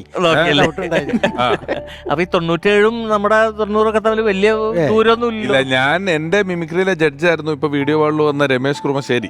അത് ശരി. അദ്ദേഹം എനിക്ക് യൂണിവേഴ്സിറ്റി യൂണിവേഴ്സിറ്റത്തിന് ജഡ്ജാ. എന്നാൽ ഞാൻ സൈനുദ്ദീനെ ആദ്യം പരിചയപ്പെടുന്നത് മഹാരാജ് കോളേജിൽ സ്റ്റാലിൻസ് ഇന്റർനാഷണലിന്റെ മത്സരത്തിൽ ഞാൻ മത്സരിക്കുമ്പോൾ എന്റെ ജഡ്ജായിരുന്നു സൈനുദ്ദീൻ. ഇതൊക്കെ എങ്ങനെയാണ് നിങ്ങൾ അല്ല, പ്രായം എന്നെക്കാളും ഒരു 8-9 വയസ്സ് മൂത്തതാ സൈനുദ്ദീൻ. പക്ഷെ സ്റ്റാലിൻസിന് അന്ന് നമ്മള് അധികം പരിചയപ്പെടാൻ പറ്റില്ലല്ലോ. ഇങ്ങനെ കണ്ട് ദൂരെന്ന് കണ്ട് ചിരിച്ചു പോയി. പിന്നെ പരിചയപ്പെടുന്നത് പുള്ളിയുടെ കല്യാണത്തിന് എന്നെ വിളിക്കാൻ വരുന്നത്. അങ്ങനെയാണ് നമ്മൾ ആദ്യം വിളിക്കുന്നത്, അൻസാറായിട്ട്. അതെ അതെ. എൻ്റെ ഓഫീസിൽ അറിയാം, പ്രസാദ് എന്ന് പറഞ്ഞാലും അൻസാർ എന്ന് പറഞ്ഞാലും സൈനുദ്ദീനെയൊക്കെ എല്ലാവരും അങ്ങോട്ടും ഇങ്ങോട്ടും അറിയാം, പരിചയമില്ലെന്നേ ഉള്ളൂ, കമ്മ്യൂണിക്കേഷൻ ഇല്ലല്ലോ അന്ന്. അങ്ങനെ എൻ്റെ ഓഫീസിൽ വന്നിട്ടാണ് പുള്ളിയുടെ കല്യാണം വിളിക്കുകയാണ്. പിന്നെ കല്യാണത്തിന് ഞങ്ങൾ ചെന്ന ശേഷമാണ് പിന്നെ ഞങ്ങൾ സുഹൃത്തുക്കളാവുന്നത്. അന്നൊക്കെ ഈ സ്റ്റാലിൻസിന്റെ പരിപാടിക്ക് സ്റ്റേജിൽ കയറി കഴിഞ്ഞാൽ വലിയ ആർട്ടിസ്റ്റാണ്. അന്ന് ഈ കലാഭവൻ എന്ന് പറയുന്ന പോലെ മറ്റൊരു തട്ടകമാണ് സ്റ്റാലിൻസ് ഇന്റർനാഷണൽ. അപ്പോൾ ആ കാലത്ത് സൈനുദ്ദീനും ഒരു നാഗമണി, ഗോപകുമാർ, ഇവര് 3 പേരും കൂടെ പരിപാടിക്ക് പോയിരുന്നു. ഇവര് നാട് വിട്ട് പുറത്ത് പരിപാടിക്ക് പോയി. 3 മൂട്ടകൾ ആന്ധ്രയിൽ പരിപാടിക്ക് പോയി. ഇവര് പരിപാടിക്ക് പോയി കഴിഞ്ഞു വന്ന് സൈനുദ്ദീൻ എന്നെ കാണിക്കുകയാണ്. എനിക്ക് അത്ഭുതപ്പെട്ടു പോയി. ഒരു കൂളിംഗ് ഗ്ലാസ് പരിപാടിയുടെ കാശ് കൊണ്ട് വാങ്ങിച്ചിട്ടെന്ന് പറഞ്ഞ് കൂളിംഗ് ഗ്ലാസ് എടുത്ത് വെച്ചിട്ട് എന്നെ കാണിച്ച്. അപ്പോൾ ഞാൻ വിളിച്ചു, കൂളിംഗ് ഗ്ലാസ് ഒക്കെ വാങ്ങിക്കണം പരിപാടിക്ക് വെച്ചിട്ട് പരിപാടി സൈനികയുടെ ഓർമ്മകളുമായി നമ്മളോടൊപ്പം അദ്ദേഹത്തിന്റെ കൂടെ ഒരുപാട് വേദികളിൽ പങ്കെടുത്തിട്ടുള്ള സിനിമകളിൽ അഭിനയിച്ചിട്ടുള്ള വളരെ പ്രിയപ്പെട്ട കലാഭവൻ നാരായണൻകുട്ടി ചേട്ടൻ. നമസ്കാരം. സൈനുദ്ദീൻ കലാഭവനിലപ്പോഴാണ് ഞാൻ കലാഭവനിൽ വരുന്നത്. ആദ്യം ഞാൻ കലാഭവനിൽ വരുമ്പോൾ സൈനുദ്ദീനുണ്ട്, റഹ്മാനുണ്ട്, ജയറാമുണ്ട്, രവിയുണ്ട്, പ്രസാദുണ്ട്. അങ്ങനെ നിരവധി കലാകാരന്മാരുള്ള സ്ഥലത്താണ് ഞാൻ ചെന്ന് പെടുന്നത്. അപ്പോൾ എനിക്ക് ഏറ്റവും ഇഷ്ടപ്പെട്ട ഒരാൾ സൈനുദ്ദീനാണ്. നമ്മൾ എന്ത് പറഞ്ഞാലും അതിനപ്പം തന്നെ കൗണ്ടർ പറയും. അങ്ങനെയുള്ളൊരു കലാകാരനെ ഞാൻ ഇതുവരെ കണ്ടിട്ടില്ല. പക്ഷേ സൈനുദ്ദീനിൽ നിന്ന് പലതും ഞാൻ പഠിച്ചത്, സൈനുദ്ദീൻ്റെ ഈ പ്രവൃത്തി കണ്ടിട്ട് ഞാൻ തന്നെ സ്വന്തമായിട്ട് എന്തെങ്കിലുമൊക്കെ ചെയ്യാൻ സാധിക്കുമെന്ന് എനിക്ക് തോന്നുന്നു. അത് സൈനുദ്ദീനിൽ നിന്ന് ഞാൻ പഠിച്ചത്. സൈനുദ്ദീൻ നല്ല കലാകാരനായിരുന്നു, സ്നേഹമുള്ളവനായിരുന്നു. അദ്ദേഹത്തിൻ്റെ കൂടെ നിരവധി സ്റ്റേജുകളിൽ ഞാൻ ആദ്യം പെർഫോം ചെയ്ത് കഴിഞ്ഞു. ആദ്യമായിട്ട് കലാഭവനിൽ ഞാൻ ചെയ്തത് ഇരിങ്ങാലക്കുട ഒരു സ്റ്റേജിലായിരുന്നു. അന്ന് ആദ്യമായിട്ട് കലാഭവനിൽ ഞാൻ ചെല്ലുന്നതും ആദ്യത്തെ പരിപാടിയും. ഇപ്പോഴും ആ സമയത്തൊക്കെ ഞാൻ സർവീസ് ഇരിക്കുന്നുണ്ട്. സർവീസ് ഇരിക്കുമ്പോൾ തന്നെയാണ് ഞാൻ കലാഭവനിൽ വന്നത്. എൻ്റെ ഓഫീസ് ടൈം കഴിഞ്ഞിട്ടാണ് ഞാൻ ഈ പരിപാടിക്കൊക്കെ പോകുന്നത്. ആ പരിപാടിക്ക് തന്നെ അന്ന് എനിക്ക് നല്ല കൈഡി കിട്ടി. ആ പരിപാടി ഗംഭീരമായി. അന്ന് മുതൽ നിരവധി കാലങ്ങൾ ഞാൻ കലാഭവൻ്റെ കൂടെ ആർട്ടിസ്റ്റായിട്ട് നടന്നിട്ടുണ്ട്. സൈനുദ്ദീനായിട്ട് ഞാൻ ഭയങ്കര കമ്പനിയായിരുന്നു. ഞങ്ങൾ ചെയ്യാത്ത പരിപാടികളൊന്നുമില്ല. സൈനുദ്ദീനെ ഓർക്കുമ്പോൾ തന്നെ എനിക്ക് വലിയ സങ്കടമുണ്ട്. സൈനുദ്ദീൻ അന്നത്തെ കാലത്ത് ഞാൻ നേരത്തെ പറഞ്ഞു വന്നത് 82 കാലത്തിലാണല്ലോ സൈനുദ്ദീൻ ജോയിൻ ചെയ്യണത്. അത് ആ സമയത്ത് ഞങ്ങൾ കോഴിക്കോട്, മലപ്പുറം ആ ഭാഗത്തൊക്കെ പരിപാടി കഴിഞ്ഞ് വരുമ്പോൾ പാതിരാ സമയത്ത് ഏതോ ഒരു റോഡ് പണിയൊക്കെ നടക്കുന്നുണ്ട്. ഇതിലെ പോട്ടെ അവൻ ഇറങ്ങാനായിട്ട്. അപ്പോൾ നമ്മൾ പാതി ഉറക്കത്തിലും പാതി ഓർമ്മയിലും നമ്മൾ കേൾക്കും ഇങ്ങനെ സൈനുദ്ദീൻ പറയണത്, റൈറ്റ് ലെഫ്റ്റ് പോട്ടെ ഒരു കാടൊക്കെ ഉള്ളൊരു സ്ഥലത്ത് അവൻ ഇറങ്ങും. ഒരു മനുഷ്യനുണ്ടാവില്ല. അവിടെ ഇറങ്ങിയിട്ട് അവനിങ്ങനെ നടന്ന് ഒരു ഇടവഴി കൂടെ പോണ കാണാം. ആ സ്ഥലം ഏതാണെന്നറിയോ? ഒബറോണിൻ്റെ തൊട്ടടുത്ത്. ബൈപ്പാസ് പണി നടക്കുന്നുള്ളൂ, ചെറിയ വഴിയാ. സൈനുദ്ദീൻ ഇപ്പം കിടക്കുന്നതും അവൻ സുഖമായിട്ട് കിടന്ന് ഉറങ്ങുന്നത് ആ ഓബറോണിന്റെ അടുത്തുള്ള ഞങ്ങളുടെ പള്ളിയുണ്ട്, ആ പള്ളിയിലാണ്. ഞാൻ ഇപ്പോഴും അതുവഴി പോകുമ്പോ ഇപ്പൊ മിനിയാന്ന് പോലും ഞാൻ ഇതുവരെ പോയിട്ടില്ല അങ്ങോട്ട്. ഞാൻ ഇതുവരെ പോയിട്ടില്ല. മിനിയാന്ന് പോലും അതുവഴി പോയപ്പോ ഞാൻ എന്നും അവിടെ എത്തുമ്പോൾ ഞാൻ ദുആ ചെയ്യും, എന്ന് വെച്ചാൽ പ്രാർത്ഥിക്കും. നമ്മൾ മരിച്ചു കിടക്കുന്നവരുടെ സുഹൃത്തുക്കളെ കുറിച്ച് ഓർത്താൽ നമ്മൾ പ്രാർത്ഥിക്കണം. ഞാൻ മിക്ക ദിവസം പള്ളിയിൽ ഞാൻ പോകും. പിന്നെ ഉറക്കം ചില ദിവസങ്ങളിൽ രാത്രി ഉറക്കമൊന്നും വരൂല. അപ്പൊ ഞാൻ രാത്രി ചിലപ്പോൾ സൈക്ലിങ് ചെയ്യും. അപ്പോൾ ഞാൻ ഒബ്രോന്റെ അടുത്ത് പോയിട്ട്, പള്ളിയുടെ ഇപ്പുറത്ത് തന്നെയാണ് ഈ ബസ് സ്റ്റോപ്പ് ഉള്ളത്. അപ്പോൾ ഡാഡിനെ പറ്റി ആലോചിച്ച് ഇങ്ങനെ ഇരിക്കുക എന്ന് പറയുമ്പോൾ നല്ല വേറൊരു സ്ഥലത്തോട്ട് നമ്മൾ പോകും. കാരണം ഡാഡി പാടിയ പാട്ട് എനിക്കൊക്കെ കിട്ടിയൊരു ഭാഗ്യം അതാണ്. കാരണം അവിടെ ഇരുന്നിട്ട് ഡാഡിയുടെ സൗണ്ട് കേൾക്കാൻ പറ്റും, ഡാഡി പാടിയ പാട്ട്. ഇപ്പൊ ഇതിൽ കാണിച്ചില്ല ചിത്ര ചേച്ചിയായിട്ടുള്ള, അത് സയാമി സറ്റാൾ എന്നുള്ള സിനിമയിലെ ഡാഡി പാടിയതാണ്. പിന്നണി ഗായകൻ കൂടെയാണ്. പിന്നണി ഗായകൻ ചിത്ര ചേച്ചിയുടെ കൂടെ ഫോട്ടോ കാണിക്കണം. അതെ, നന്ദി നന്ദി കോടി ഉടലുകളൊന്നാണെന്നാലും പേര് സയാമീസ എന്നൊരു പാടില്ല. അപ്പൊ അന്ന് ദൂരദർശനിലൊക്കെ പാട്ട് വരുമ്പോ ഡാഡി കാണിക്കും, ഞാൻ പാടിയ പാട്ട് ഇപ്പൊ ഏതാണെന്ന് പറഞ്ഞു. പള്ളി ആ മരത്തിന്റെ തൊട്ടടുത്താണ്. അപ്പം അതൊക്കെ ഒരു ഭാഗ്യമാണ് എനിക്കിപ്പോഴും. ആ പാട്ടും ഒക്കെ കേട്ട് ആ ദിവസങ്ങളൊക്കെ ഞാൻ ഓർക്കറിയാം, ഒട്ടുമിക്ക ദിവസങ്ങളിലും അവിടെ പോകാറുണ്ട്. പള്ളിയുടെ അകത്ത് കയറാൻ പോലല്ല, സിനിലിനെ സംബന്ധിച്ച് അതങ്ങനെ ആർക്കും പറ്റുന്നൊരു കാര്യമല്ലെങ്കിൽ പോലും ഒരു ചലച്ചിത്ര പ്രവർത്തകന്റെ മകനോ മകളൊക്കെ ആയിരിക്കുക എന്ന് പറഞ്ഞു കഴിഞ്ഞാല് ഇത് എവിടെയെങ്കിലുമൊക്കെ പോപ്പപ്പ് ചെയ്ത് വരും. അതൊരു വലിയ ആർട്ടിസ്റ്റ്, അത് അയാളുണ്ടാക്കി വെച്ച വലിയ സൗഹൃദങ്ങൾ, അവരെല്ലാം അയാളെക്കുറിച്ച് നല്ല നർമ്മം പറയുന്നു, ഓർക്കുന്നു എന്ന് പറയുന്നത് ഒരു വലിയ കാര്യം തന്നെയാണ്. ഒരുപാട് സിനിമകൾ അദ്ദേഹത്തിനോട് പ്രവർത്തിച്ചിട്ടുള്ള സംവിധായകൻ ബാലു കിരിയത്ത് ഇപ്പം അദ്ദേഹത്തെ ഓർക്കുന്നു. സൈനുദ്ദീൻ എനിക്കൊരു സഹോദരനെ പോലെയായിരുന്നു. എൻ്റെ പല ചിത്രങ്ങളിലും അദ്ദേഹം അഭിനയിച്ചിട്ടുണ്ട്. ഏറ്റവും വലിയ വേദനാജനകമായ കാര്യം എന്ന് പറഞ്ഞാൽ വളരെ ചെറുപ്പത്തിൽ തന്നെ അദ്ദേഹം നമ്മളെ വിട്ടുപോയി. ഇനി എത്രയോ കഥാപാത്രങ്ങൾ മലയാള സിനിമയ്ക്ക് നൽകേണ്ടിയിരുന്ന ഒരു വ്യക്തിയാണ്, ഒരു കലാകാരനാണ് നമുക്ക് നഷ്ടമായത്. ഒരിക്കൽ ഒരു സിനിമയുടെ ഷൂട്ടിംഗ് നടക്കുന്ന സമയം നമ്മുടെ TM ജേക്കബ് സാറിൻ്റെ കേരള കോൺഗ്രസിൻ്റെ സംസ്ഥാന സമ്മേളനത്തിൻ്റെ സമാപന റാലി നടക്കുകയാണ് എറണാകുളത്ത്. അപ്പോൾ ഞാൻ TM ജേക്കബ് സാർ അദ്ദേഹത്തെ വിളിച്ചിട്ട്, ഞങ്ങൾ ഒരുമിച്ചൊരു കാലഘട്ടത്തിൽ അദ്ദേഹം മാരവേണിസിലും ഞാൻ MG കോളേജിലും പഠിച്ചിരുന്നതാണ്. അങ്ങനെ സൗഹൃദം ഉണ്ടായിരുന്നു. ആ സൗഹൃദം വെച്ചിട്ട് അദ്ദേഹത്തെ ഒരു ഫിലിമിൻ്റെ ക്ലൈമാക്സ് ഈ റാലി നടക്കുന്ന സമയത്ത് എടുത്തോട്ടെ എന്ന് ചോദിച്ചു. അദ്ദേഹം സമ്മതിക്കുകയും ചെയ്തു. അതായത് ഒരു ബോക്സ് കൊണ്ട് ഒരു സംഘം ഓടുകയും അതിനെ നായകനും സംഘവും അതിനെ ചേസ് ചെയ്ത് പിടിക്കുന്നതുമാണ് ആ രംഗം.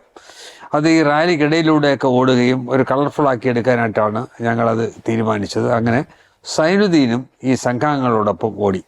കുറച്ചു ദൂരം ഓടിയതിന് ശേഷം അദ്ദേഹം പറഞ്ഞു, സാർ എനിക്ക് വയ്യ, എനിക്ക് അധികം ഓടാൻ പറ്റില്ല എന്ന് പറഞ്ഞു. എന്താണെന്ന് ചോദിച്ചാൽ ഞാൻ പറഞ്ഞു, എനിക്ക് ഒരു അസുഖമുണ്ട്, അത് പിന്നെ പറയാം എന്ന് പറഞ്ഞു. ഏതായാലും അദ്ദേഹത്തെ ഞാൻ പറഞ്ഞു, ഒരു കാര്യം ചെയ്യാം, അടുത്ത് വരുന്ന ഞാനിപ്പോൾ ഒരു ഓട്ടോ വിട്ടു തരാം, ആ ഓട്ടോയിൽ കൈ കാണിച്ച് അതിൽ കയറിക്കൊള്ളാൻ പറഞ്ഞു. ആ ഓട്ടോ അങ്ങ് പോയി. വേറൊരു സ്ഥലത്ത് അതേ ഓട്ടോ നിർത്തി ഇദ്ദേഹം ഇറങ്ങുന്നതായിട്ട് കാണിക്കുകയും ആ ക്ലൈമാക്സിൽ ഇദ്ദേഹത്തെ ജോയിൻ ചെയ്യിപ്പിക്കുകയും ചെയ്തു. കാരണം എന്ന് വെച്ചാൽ ക്ലൈമാക്സിൽ സൈനുദ്ദീൻ ഇല്ലാതെ വേണമെങ്കിൽ എടുക്കാം, പക്ഷെ സൈനുദ്ദീൻ വേണം. അത്രയ്ക്ക് നല്ലൊരു സ്നേഹിതനായിരുന്നു അദ്ദേഹം എനിക്ക്. അങ്ങനെ അത് ഷൂട്ട് ചെയ്തു. പിന്നീടാണ് അറിയുന്നത് അദ്ദേഹത്തിന് അങ്ങനെ ഹൃദയ സംബന്ധമായ ചില പ്രശ്നങ്ങളുണ്ടെന്നും അങ്ങനെ കുറച്ച് ദൂരം ഓടാനൊന്നും സാധിക്കുകയില്ലെന്നും എനിക്കതിൽ ഭയങ്കര വിഷമം തോന്നി. ഏതായാലും ഞാനത് മാനേജ് ചെയ്തു. അദ്ദേഹം അത് അഭിനയിക്കുകയും ചെയ്തു, നന്നായിട്ട് അഭിനയിക്കുകയും ചെയ്തു. അദ്ദേഹത്തെ നമുക്ക് നഷ്ടമായതിൽ ഞാൻ എൻ്റെ സങ്കടം ഞാൻ അറിയിക്കുന്നു. ഇത് 97 ഞങ്ങൾ സൈനുദ്ദീനൊക്കെ ആയിട്ട് ഒരു യൂറോപ്പ് ട്രിപ്പ് പോകുന്നത്. അപ്പോൾ അവിടെ വെച്ചാണ് പുള്ളിക്ക് ആരോഗ്യപരമായിട്ടുള്ള ഒരു ജർമ്മനിയിൽ വെച്ച് ഓസ്ട്രിയ വെച്ചിട്ട് പെട്ടെന്ന് പുള്ളിക്ക് ഓർമ്മ നഷ്ടപ്പെട്ടു. സുമാരി ചേച്ചി ഉണ്ടായി, ചിപ്പി, പിന്നെ സൈനുദ്ദീൻ ഒക്കെ വരുന്ന. പിന്നെ സ്വിറ്റ്സർലൻഡിൽ എത്തിയപ്പോഴാണ് പുള്ളി ഇങ്ങനെ മഹാത്സ്യപ്പെട്ട് താഴെ വീണു. അങ്ങനെ ഹോസ്പിറ്റലിൽ അഡ്മിറ്റ് ചെയ്തു. അന്ന് പിന്നെ സൈനുദ്ദീനെ അന്ന് സ്റ്റേജിൽ കൊണ്ടുവന്ന് ജസ്റ്റ് ഒന്ന് കാണിച്ചിട്ട് പോയി. സ്കിറ്റ് ഞങ്ങളെല്ലാവരും കൂടി തന്നെ മാനേജ് ചെയ്തു. അവിടെ നിന്ന് ഇവിടെ വന്ന ശേഷമാണ് പിന്നെ പുള്ളി ട്രീറ്റ്മെൻറ്റിന് വേണ്ടി അന്നാണ് ഈ അസുഖമുണ്ട് ലങ്സിനെന്ന് കണ്ടുപിടിക്കുന്നത്. ആ ഒരു ദിവസം fibrosis, liver fibrosis, lungs disorder. ലങ്സാ ലങ്സ് ഡിസോർഡർ. ലങ്സിന്. ഈ ശരിക്കും ഞാൻ ആ ദിവസം ഓർക്കണുണ്ട്. ഈ പറഞ്ഞ വീട്ടിലൊക്കെ ശ്വാസം മുട്ട് കുറച്ചുണ്ടായിരുന്നേ. വീട്ടില് ഡാഡി പിന്നെ എപ്പോഴും തമാശ ആയതുകൊണ്ട് നമുക്ക് മനസ്സിലാവുമല്ലോ. സ്റ്റെപ്പ് ഡാഡി നിസ്കരിക്കാൻ വേണ്ടി മേളത്തെ റൂമിലെ നിസ്കരിക്കാൻ അറിയാം. അങ്ങനെ പോകാൻ നേരത്ത് വെറുതെ സ്റ്റെപ്പ് കയറാൻ നേരത്ത് പേടിച്ച വെറുതെ ഇങ്ങനെ തമാശ ഇടക്കൊക്കെ ഇങ്ങനെ കാണിക്കും. ഇടക്കുണ്ട് ഈ ആക്ഷൻ ഉണ്ട്. വെറുതെ നമ്മളിപ്പോഴും കാണിക്കാം. ഹോട്ടലിലൊക്കെ ബില്ല് കാണിക്കുമ്പോ ഫുഡ് എങ്ങനെ ഉണ്ട്, ഇങ്ങനെയൊക്കെ കാണിക്കുകയൊക്കെ ചെയ്യും. അതുപോലെ വീട്ടിൽ സ്റ്റെപ്പ് കയറുമ്പോ കുറച്ച് ഡാഡി ശ്വാസം മുട്ടണം ഭയങ്കരമായിട്ട്. പറ്റുള്ള അതുകൊണ്ട് ഇങ്ങനെ അത് പിന്നെ കുറച്ച് നാളുണ്ട് ഈ ശ്വാസം മുട്ടണ സീൻ. മൈ ഡിയർ കരടി ഒക്കെ സിനിമ ഒക്കെ കാണുമ്പോൾ നമുക്കറിയാം സൗണ്ടൊക്കെ മാറിയിരിക്കുക. എനിക്കൊക്കെ ആ സിനിമ കാണുമ്പോൾ എന്തോ പോലെയാണ്. ഡാഡിനൊക്കെ സുഖമില്ലാണ്ട് കാണുന്നൊരു അവസ്ഥ. സൗണ്ട് മാറി. മൈ ഡിയർ കരടി. അത് കഴിഞ്ഞ് അമൃത ഹോസ്പിറ്റലിലായിരുന്നു ഡാഡി. ഒന്നര മാസം അമൃത ഹോസ്പിറ്റലായിരുന്നു. ആ പോണ ദിവസം ഓർമ്മ ഡാഡി ശ്വാസം മുട്ടിയിട്ട് ഇങ്ങനെ ബ്രീത്ത് പഠിച്ചോണ്ടിരിക്കും. അപ്പൊ തന്നെ മമ്മിയൊക്കെ സാരിയൊക്കെ കൊടുത്ത് അപ്പുറത്ത് അൻസാരി അമ്മേനൊക്കെ വിളിച്ച് ഹോസ്പിറ്റലിലോട്ട് സംഭവം കൊണ്ടുപോയി. നമുക്ക് കാണുമ്പോൾ പേടിയാവൂ ഈ ശ്വാസം മുട്ടിയിട്ടേ. ഇത് പിന്നെ ഈ പറഞ്ഞ ഡോക്ടർ ഇൻഹെയിലറൊക്കെ കൊടുത്തിട്ടുണ്ടായിരുന്നു. അപ്പൊ ഇതേപോലെ തന്നെ തമാശയൊക്കെ പറഞ്ഞിരിക്കുമ്പോ പെട്ടെന്ന് ചുമച്ചിട്ട് ശ്വാസം കൊണ്ട് ചിരിയൊക്കെ മാറി. നമ്മുടെ പേടിച്ചു പോയി. ശ്വാസം ചുവന്നു വരും ഹോസ്പിറ്റലിൽ പോയി കാണുമ്പോൾ ശ്വാസം. പിന്നെ അമൃത ഹോസ്പിറ്റലിലായിരുന്നു 1.5 മാസത്തോളം അവിടെ ഇരുന്ന് ഡാഡി ഉണ്ടായിരുന്നു. ഞാനും ആബലച്ചനും കൂടെ ഒരുമിച്ച് പോയി കണ്ടു പുള്ളീനെ. അത് ഡാഡി വരാനിരിക്കായിരുന്നു. വീട്ടിൽ മറ്റേ ഓക്സിജന്റെ പൈപ്പൊക്കെ വെച്ച് പണികളൊക്കെ ചെയ്തോണ്ടിരിക്കുക. ഓക്സിജൻ വെച്ചിട്ട് വേണം ഇന്നിപ്പോ ശ്വസിക്കാൻ വേണ്ടി അങ്ങനെ പണിതോണ്ടിരിക്കുക. അപ്പൊ ഞാനിപ്പോ സമാധാനത്താലേ ദിവസം രക്ഷപ്പെട്ടു. നാളെ ഡാഡി വീട്ടിലെത്തുമല്ലോ എന്ന് പറഞ്ഞ് ആ ദിവസം കഴിഞ്ഞ് രാവിലെയാണ് നവംബർ 4. ഈ 25 വർഷത്തിനിടക്ക് ഞാൻ 2-3 നവംബർ 4 മാത്രമേ മിസ് ചെയ്തിട്ടുള്ളൂ. ബാക്കിയെല്ലാം എല്ലാ നവംബർ 4 ഞാൻ സൈന്യത്തിന്റെ വീട്ടിൽ വൈകുന്നേരം ഉണ്ടാവും. ഞങ്ങളുടെ വീട്ടുകാരൊക്കെ നവംബർ 4 എന്ന് പറയുമ്പോൾ നമ്മുടെ വീട്ടിലെ കുറച്ച് ഈ പറഞ്ഞ BMI ഡാഡിയുടെ സഹോദരിമാരൊക്കെ വരും. പ്രസാദ് വരും.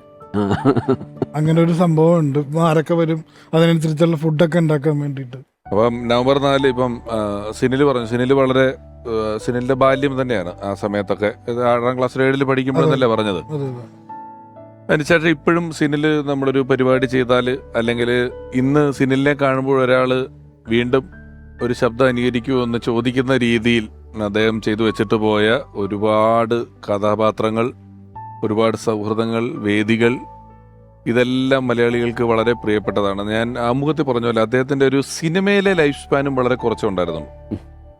എന്നുവെച്ചാൽ സിനിമയിൽ 80കളൊക്കെ തൊട്ട് ഉണ്ടെങ്കിലും സാധാരണഗതിയിൽ ഒരു സിനിമയിൽ ഒരുപാട് കഥാപാത്രങ്ങൾ തുരുതുരെ ചെയ്യത്തക്ക രീതിയിലുള്ളൊരു സ്പാനിൽ അദ്ദേഹം ഉണ്ടായിരുന്നു. പക്ഷെ കുറച്ച് സമയമാണെങ്കിലും ഒരുപാട് വലിയ സംവിധായകരോടൊപ്പം ഒരുപാട് നല്ല സിനിമകളിൽ നല്ല കഥാപാത്രങ്ങളുടെ ഭാഗമായി അന്നുണ്ടായിരുന്ന മാധ്യമങ്ങളിലെല്ലാം stage, audio cassette, video cassette, satellite channel, cinema, അന്ന് എന്തെല്ലാം മാധ്യമങ്ങൾ അന്ന് നിലനിന്നിരുന്നോ അതിലൂടെ എല്ലാം മലയാളികൾക്ക് വളരെ പ്രിയപ്പെട്ട ഒരാളായി തന്നെ മാറിയ ആളാണ്. ഇപ്പം 80കളുടെ തുടക്കത്തിൽ ഇതുപോലൊരു ട്രൂപ്പ് തുടങ്ങുന്നതിന് മുമ്പ് തൊട്ടുള്ള സൗഹൃദമാണ് നിങ്ങളിൽ എല്ലാവരും ഇവിടെ വന്നതും പങ്കുവച്ചതും എല്ലാം. സൈനുദ്ദീൻ എന്ന മഹാനായ ആ കലാകാരനെ വീണ്ടും മലയാളികളോടൊപ്പം ഒരിക്കൽ കൂടി ഓർക്കുന്ന ഈ സന്ദർഭത്തിൽ എത്തിയ സിനിലിന് പ്രത്യേകിച്ചും അൻസാർക്ക, റഹ്മാനക്ക, പ്രസാദേട്ടൻ, മണിയമ്പിള്ള രാജേട്ടൻ എല്ലാവരോടുമുള്ള നന്ദി പറയുന്നു. ഓർമ്മയിലെന്നും സൈനുദ്ദീൻ ഈ ലക്കം ഇവിടെ പൂർണ്ണമാവുകയാണ്. ആൽബം സൈനി.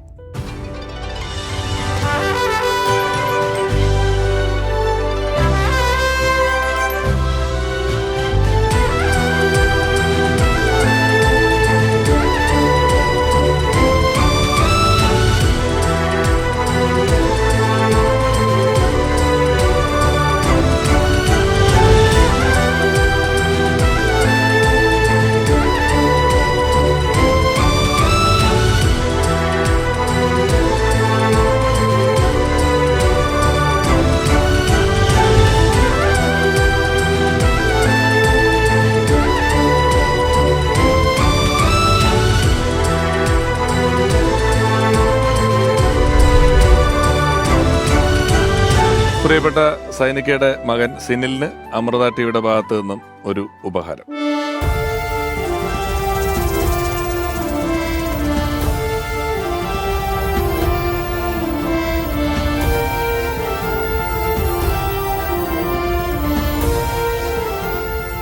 നമ്മളോടൊപ്പം ഇന്നില്ലാത്ത ഒരാളുടെ ഓർമ്മകൾ പങ്കുവെക്കുന്ന അവസരത്തിൽ ഇത്രയേറെ ചിരികൾ വരിക അല്ലെങ്കിൽ ചിരികൾ പറയപ്പെടുക എന്ന് പറയുന്നത് അദ്ദേഹം ചിരിയെ എത്രമാത്രം സ്നേഹിച്ചിരുന്നു എന്നതിൻ്റെ ഒരു വലിയ നിദർശനമാണ്.